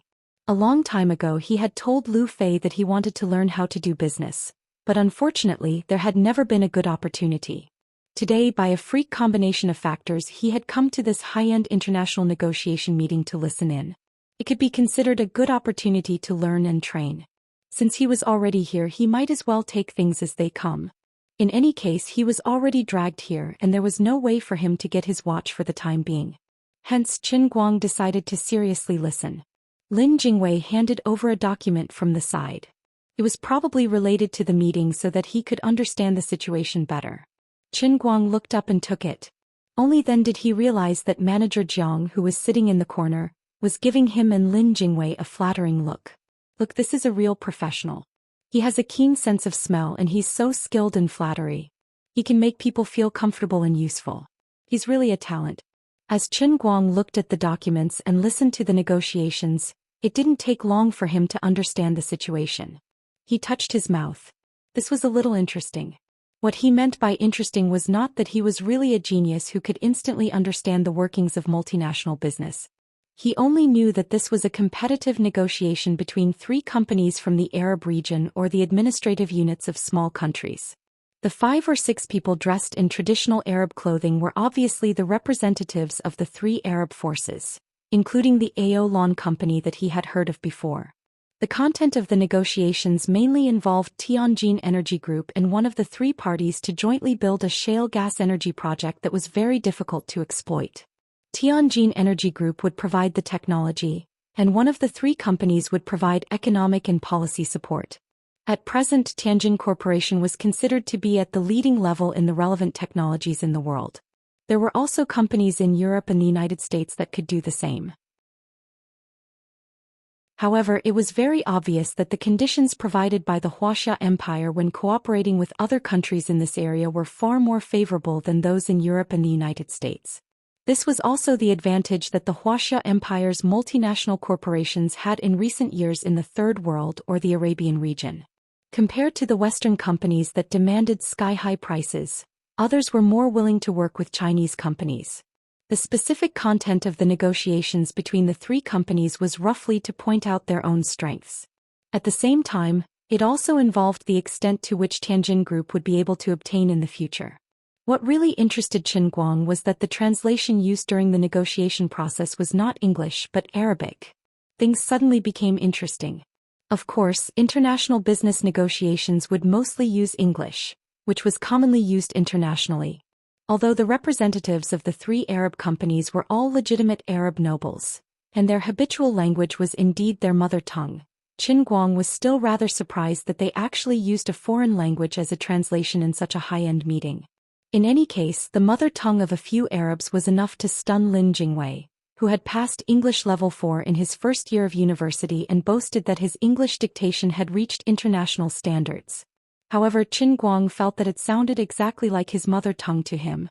As he listened to the meeting, he sized up the middle-aged interpreter who was speaking to Bai Hua. He began to rub his mouth. This guy, there's something fishy about him. This person's standards were very high, and his little tricks were extremely hidden. If one wasn't particularly familiar with Arabic, or in other words, if one wasn't close to using this language as their mother tongue, they wouldn't be able to tell the trick at all. As the saying goes, if a Chinese's English was taken overseas, it would be very easy for people to tell the difference, even if it was through a phone. No matter how standard the pronunciation was, there was still a clear difference between the mother tongue and the foreign language. If English was like this, then there was no need to mention Arabic, which was even more of a minority. On the surface, the interpreter had indeed translated the three Arab nobles' words verbatim. He was also dutifully translating Bai Hua's speech, and even the second interpreter who was in charge of monitoring and listening to the side couldn't tell that there was a problem. But in reality, this person's translation was biased. He was clearly focusing on that Aolan company. In Chinese official writing, some words were used with special skills such as must, should, must, as soon as possible, prohibit, strictly prohibit, and so on. Different words represented different tones. In the process of writing an official document, Yanjin had to be very careful when using the above words. Often, a single word difference could cause a misunderstanding when formulating a policy or releasing a document. Similarly, there were similar words in Arabic, and even the same word could be expressed in many different ways. For example, when the interpreter mentioned the two companies, he said something along the lines of, "We will fully cooperate with you in the construction of the pipeline in Anlar province to eliminate all engineering difficulties." But when he translated, he changed the words fully cooperate to fully cooperate. The addition of the word fully cooperate seemed to emphasize, but in reality, it was weakening. When it was Aolan Company's turn, it became fully cooperate. The difference was self-evident. Although the three companies' representatives had expressed their statements in their mother tongues almost the same, when he translated it to Bai Hua's ears, it didn't sound right.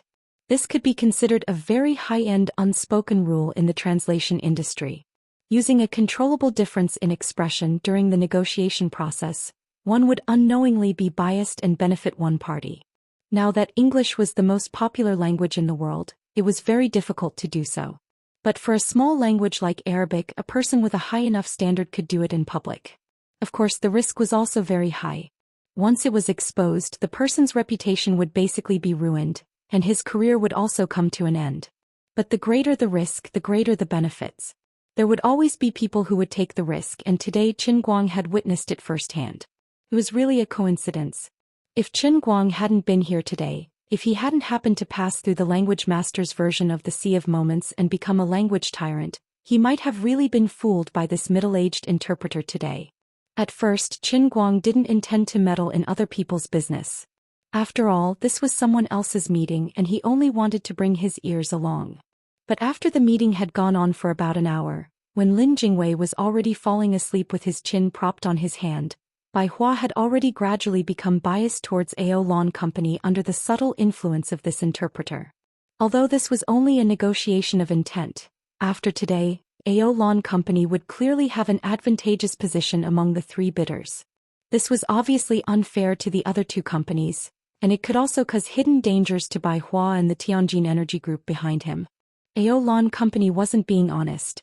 Qin Guang gradually couldn't sit still.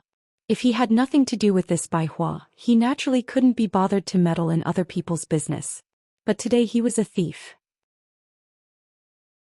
He wanted to steal something from someone else, and in the beginning he still owed someone a favor. Now he had inexplicably stolen someone else's childhood sweetheart. Although he had a clear conscience about being a love rival, he still owed someone something after taking their money. It was fine if he couldn't tell, but now he had to be a thief, owe someone a favor, and hear something fishy about this matter. Knowing that Bai Hua was going to suffer a big loss, how could he just ignore it? This brother is an upright person.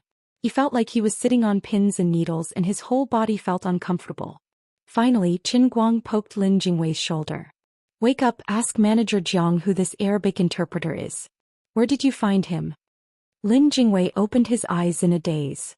Although he didn't know what Qin Guang wanted to do, he still asked honestly. "This is Professor Liu from the Capital Foreign Language University. He's an authority on the Arabic language in our country and is quite famous in the world. I think he was introduced by another vice president. Among the 3 Arabic companies, the person in charge of Aolan Company's English is especially poor, so everyone asked Professor Liu to help. It's not a problem to translate directly into Arabic, and it'll be easier to communicate." Qin Guang immediately understood his brother. Sure enough, he had run into a big problem while attending a meeting today.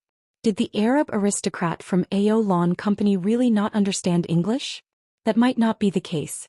Based on Qin Guang's ears as a super language master who had 5,000 foreign languages, even when this guy was speaking in his mother tongue, his pronunciation hid some very deep habits. Not only did he understand English, but he could also be considered proficient in it. This meant that he was pretending. He was acting. Professor Liu was also biased towards him when he relayed the information. This professor was introduced by another vice president of Tianjin Company. This was clearly a trap dug by that vice president Aolan Company, and this Professor Liu. Not to mention how badly Bai Hua would be tricked, but if Aolan Company were to win the bid, Tianjin Company would definitely suffer a certain degree of loss, and the 3 parties who dug the trap would definitely benefit. Forget it, since I'm already here, I might as well do Bai Hua a favor. Qin Guang secretly made up his mind. He wasn't in a hurry to expose the other party on the spot. After all, this was a big occasion and he was just an outsider. If he rashly jumped out, he would only become a laughing stock. When the meeting was over, Bai Hua would definitely look for Lin Jingwei and himself in private. At that time, he would help him expose Professor Liu's little tricks. "I'll tell you a secret. This Professor Liu is up to something," Qin Guang said softly to Lin Jingwei and said no more. Lin Jingwei was completely at a loss. "Stop fooling around. What do you know?" "Hee, I know Arabic. This bastard actually dared to look down on me. I can't tolerate it." "Congratulations, sister. You're the champion of this year's lying competition." How could Lin Jingwei believe him? This was King Arabian Nights, okay? "Brother Guang, the image of you kneeling in front of a level 14 Hui 5 times is still fresh in my mind. Now you're telling me that you know Arabic? Don't bully me because I don't understand science." "Sister Yunai." Qin Guang couldn't be bothered with him.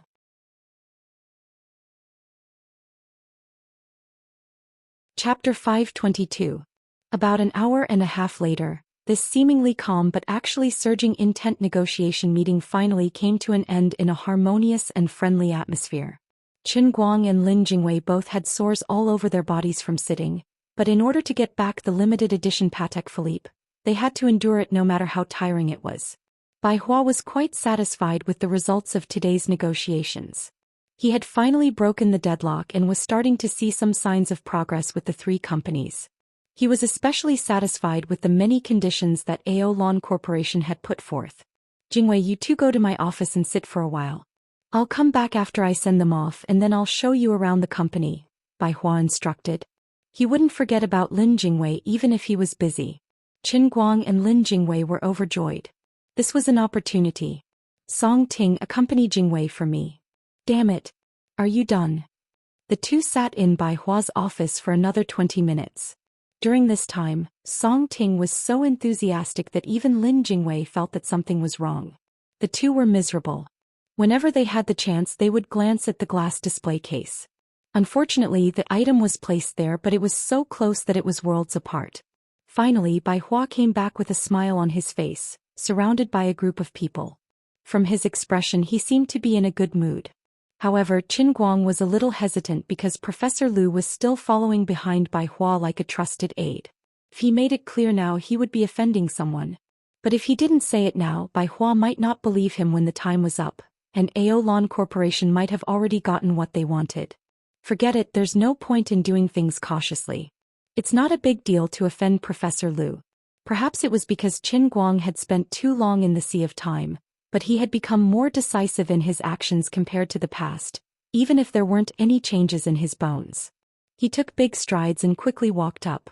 Bai Hua was about to introduce the person behind him. This is... Qin Guang looked at Professor Lu and said, "Hello, are you Professor Lu from the Capital Foreign Studies University?" Professor Lu didn't know what was going on. He didn't expect Qin Guang to have an ulterior motive. He smiled and nodded. "That's me." "You are?" Qin Guang grinned. "It doesn't matter who I am. But Professor Lu, God is watching. What you did today was a bit inappropriate." Professor Lu's face stiffened. It was obvious that he had a guilty conscience, but he didn't want to give it away easily. He just looked at Qin Guang with an uneasy expression and asked, "What is the meaning of this?" Therefore, sometimes a woman's gender really had an advantage. If Qin Guang was in his normal state as a young man, Professor Lu might have jumped up and fought Qin Guang to the death. It was a shameful thing to say, but a beautiful woman always had an advantage. Professor Lu was angry, but he still maintained his basic demeanor. Bai Hua was also a little confused by Qin Guang's sudden attack. He turned to look at Lin Jingwei, who was standing behind Qin Guang with a face full of doubt. For the sake of Lin Jingwei, he endured it. Standing behind Qin Guang, Lin Jingwei violently coughed to signal Qin Guang to restrain himself. Although Qin Guang's voice has changed for some reason, he doesn't believe that Qin Guang knows Arabic. "Stop messing around. Can't we just swap a leopard cat for a crown prince and run away?" Qin Guang reluctantly grinned. He didn't dare to smile too widely lest the powder on his face fall off. He immediately said in very fluent Arabic, "There is no problem with the accuracy of your translation just now, but there are some words that are very problematic. Am I right?" Qin Guang's Arabic was extremely fluent, and most importantly, his choice of words was extremely appropriate. It didn't seem like he was speaking a foreign language. On the contrary, it sounded like a noble sheik. Professor Lu's face instantly changed. He really didn't expect to meet such a powerful colleague here. However, he was an experienced man after all. He had done it discreetly. Even if there was a recording of the meeting, if someone really tracked it down, his very obscure words could be said to be within the scope of a normal translation. He forced himself to calm down. Bai Hua was very smart. Although he didn't understand what Qin Guang was saying, he heard people talking Arabic for most of the day. He didn't need to understand the meaning to know that Qin Guang was speaking Arabic. He then recalled Qin Guang's questioning of Professor Lu, and his heart suddenly became vigilant. Although today was the first time he met Ms. Qin Yu, since she was a friend that Lin Jingwei was willing to bring to his company, Bai Hua was certainly more willing to believe Qin Yu. "Don't slander me. You're just a half-baked idiot. Don't think that you can question the work of a professional translator just because you've learned a little." When Bai Hua began to frown, Professor Lu became anxious. He forcibly suppressed his anger and put on an expression as if he had been greatly wronged. In the face of the enraged Professor Lu, Qin Guang still spoke in a very calm tone. "Don't you know best whether or not I'm slandering you?" After that, he turned his head and nodded slightly at Bai Hua. "Wasn't there a recording of the whole meeting just now? If Professor Lu thinks that I'm slandering him, you can play the recording now and I'll help you explain it word for word." "Play the recording then. I'm not afraid of you."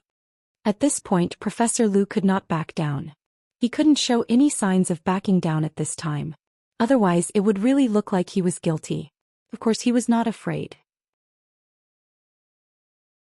He felt that with his knowledge of Arabic, he could completely say that all the controversial translation terms were in the category of flexible words. He didn't believe that a random young man could really defeat him in his field of expertise. Bai Hua was also swift and decisive. He was not in a hurry to embarrass Professor Lu. After all, Professor Lu was introduced by another vice president of the company, so he had to give him face. The group of people rushed back to the conference room and directly played the recording of the meeting on the projector. Professor Lu glared at Qin Guang fiercely. Although I don't know which school you graduated from, I won't let you off the hook for deliberately slandering me today. Qin Guang was still calm. I hope you can still be this confident in 10 minutes. At this time Lin Jingwei's mind was no longer in a mess. Although he didn't know what Brother Guang had done wrong, since he had already done it as a brother, he had to risk his life to accompany him. Stop here. 5 minutes later Qin Guang said, then looked at Professor Lu. Professor Lu, in this translation, you translated the Ao Lan representative's words as our company is very influential in the Ivory Bay area. You translated the other two representatives' words as more influential. Isn't your choice of words a bit biased? Professor Lu raised his head confidently. Why don't you listen to both sides again? Think about it with your brain. The three representatives used different particles, so of course the translation should be different. Qin Guang snorted. Although that's what you said, you have to follow the basic meaning of the other party. The representatives of these three companies are from different regions. Although it seems that they use different words, in fact the meaning they want to express is completely the same. It's like when people in our country say that they are very tired today, they might be saying that they are very tired today, but the people in Sichuan province say that they are very tired today. The pronunciation of the two sounds very different to the ears of foreigners, but the meaning is completely the same. You're still quibbling. How am I quibbling? This is the normal range of translation. Do you even know how to translate? Professor Lu began to use his seniority to pressure people. I have been a professional translator for 30 years. What right do you have to question my professional ability? I'm not questioning your ability, thank you. I'm questioning your character. Okay, let's say that your place is in the normal range, then let's continue. Here. As Qin Guang picked out one place after another, he even gave an academic explanation of the language habits of one of the representatives. Professor Lu became more and more desperate. Qin Guang pressed forward step by step. Professor Lu could not move an inch. Qin Guang was reasonable.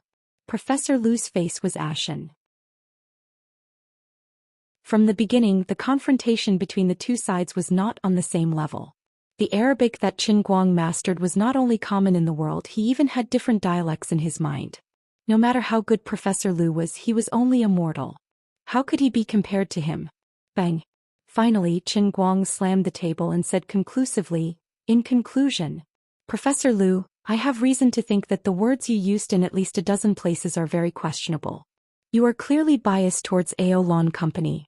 Even some of the places that seem to be belittling Ao Lan Company and elevating the other two companies are deliberately exaggerated, further reducing Xiao Bai's trust in those two companies. Once or twice is a coincidence, but what about 10 or 20 times? Is it still a coincidence? It's undeniable that Professor Lu's level is really high. If I didn't expose you on the spot, I'm afraid that even if Xiao Bai consulted other experts in the country with today's meeting minutes, he would not be able to completely discover your little tricks. If I didn't see with my own eyes how you interfered with Xiao Bai's thoughts, I'm afraid even I would have been fooled by you. But unfortunately I happen to be here today. You're unlucky. Professor Lu sat down on his chair, his face pale and his mind was a mess. He did not look like an experienced person at all. The second translator next to him was not much better. He was so scared that his lips turned blue. He was not bribed, but during the entire meeting he did not hear Professor Lu's little tricks at all. Bai Hua's face was completely gloomy. If Miss Qin Yu did not expose him on the spot, he would have been tricked by Professor Lu. These little traps hidden throughout the entire meeting seemed inconspicuous, but in fact they were very subtle. It was really scary to think about it. The more talented a person was, the more they could not tolerate being fooled. Bai Hua came from a rich and powerful family, and his usual elegance was a disguise to hide his fangs. Now that he was really angry, there was a murderous aura between his brows. Professor Lu, as soon as Bai Hua opened his mouth, Professor Lu fell to his knees. Xiao Bai, please listen to my explanation. This matter is not like this.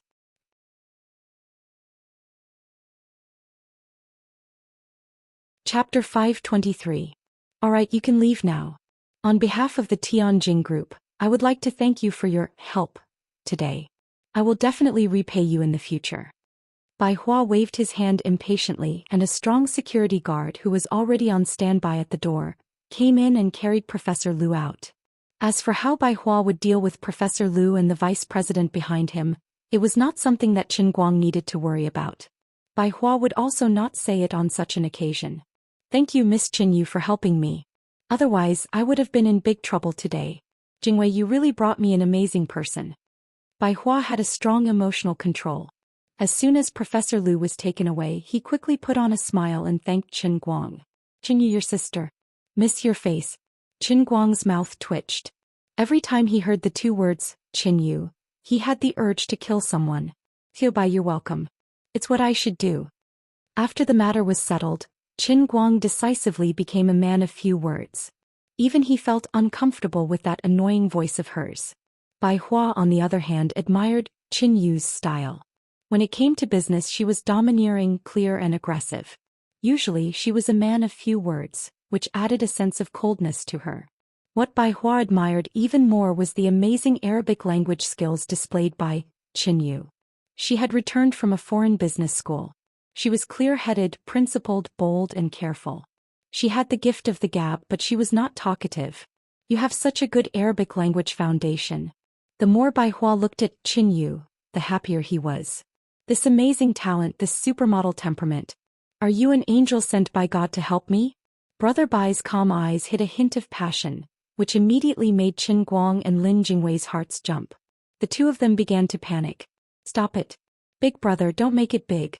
The three of them returned to Bai Hua's office. This time Song Ting was not there, but Bai Hua, who was even more difficult to deal with, was there. Qin Guang was even thinking of knocking Bai Hua out. That grandson Lin Jingwei's ability to act according to circumstances was completely useless.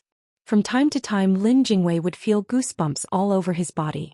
He could imagine that Brother Guang would definitely chop him into pieces if he didn't succeed today. He looked at Bai Hua with a dumbfounded expression. What could he do to get Brother Xiao Bai and himself to leave the office and leave Brother Guang here alone? I don't want this day next year to be my death anniversary. Jingwei, you and Miss Qin, you have helped me a lot today. I'll be free in half an hour. I'll bring you around the company first and then we'll go for afternoon tea? Bai Hua and Lin Jingwei exchanged a few words, then turned around and asked. Qin Guang was already cursing in his heart. Who the hell wants to have afternoon tea with you?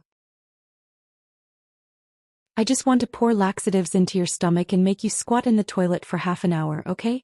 At this time Lin Jingwei suddenly felt Bai Hua quietly poking his waist. Lin Jingwei was at a loss.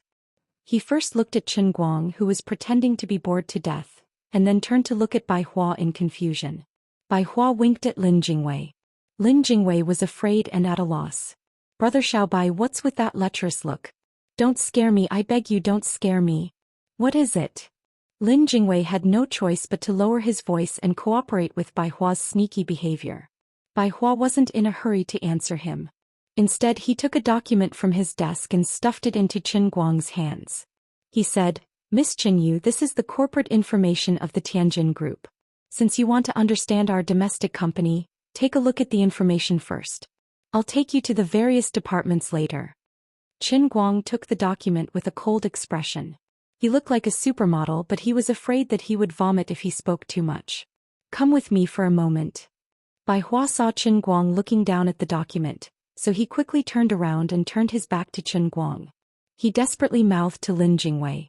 Lin Jingwei's mouth was wide open. Brother Xiao Bai seemed to want me to find a reason to leave Brother Guang alone in the office and go out to talk to him? That's possible. But here's the problem. What do you want to talk to me about? You're deliberately hiding it from Sister Yu. You're acting like a thief. It gives me the creeps. Forget it, this is an opportunity. Lin Jingwei nodded. Bai Hua understood tacitly and excused himself to Qin Guang. Miss Qin Yu, please take a seat. I'm going out for a while. As he walked out, he winked at Lin Jingwei and gave Qin Guang an apologetic look. Qin Guang felt goosebumps all over his body from Lin Jingwei's gaze, while Lin Jingwei exchanged a glance with Bai Hua, showing that he understood what Lin Jingwei meant. After Bai Hua closed the door, Qin Guang cast a puzzled look at Lin Jingwei. Lin Jingwei met his eyes, then his eyes drifted to the glass display case. He clenched his fists and made a cheering gesture. Ouch, my stomach is a little uncomfortable. Sister Yu, I'm going to the bathroom. You can sit by yourself. At that moment, Lin Jingwei felt that he had reached the peak of acting in his life. He was truly an invincible two-faced actor. Although Qin Guang didn't know why Lin Jingwei and Bai Hua were acting so strangely, he still met Lin Jingwei's eyes. His gaze was firm. Everything was said without words. You go, leave it to me. As soon as Lin Jingwei walked out, Bai Hua, who had been hiding nearby, closed the door with lightning speed. He pulled Lin Jingwei and said, "Come with me. I have something to ask you." Lin Jingwei was so scared that his face turned pale. He began to pray in his heart. Please don't let it be like what I'm worried about. I'll just deal with it when it comes. What will come will come. I can't stop it, so I'll just stall for time. Lin Jingwei's pace was extremely slow, but Bai Hua was very anxious. He pulled Lin Jingwei again. Don't dilly-dally. Walk further. It won't be good to keep Miss Qin Yu waiting for too long. What's the matter, Brother Bai? Just say it, I'm not used to your bashful look. Lin Jingwei was dragged into a small meeting room by Bai Hua. Bai Hua even closed the door like a thief. Then I'll be straightforward. We brothers won't say anything else. Let me ask you, where did you find Qin Yu? Lin Jingwei shrank his neck. Brother Bai, what are you trying to do? I'm just bringing Sister Yu for a walk. Don't cause trouble. Go to hell. What kind of person do you think I am? It's not like you don't know that I only like Shiyue. It's like this. I think Miss Qin Yu is a rare talent. Didn't you say that she wants to return to work? I'm just right for her. Look, Tianjing's platform isn't small. I'm mainly in charge of the Middle East business. Her specialization is perfect. You didn't bring her here on purpose to send her to me, right? On the contrary, it was Bai Hua's turn to be confused.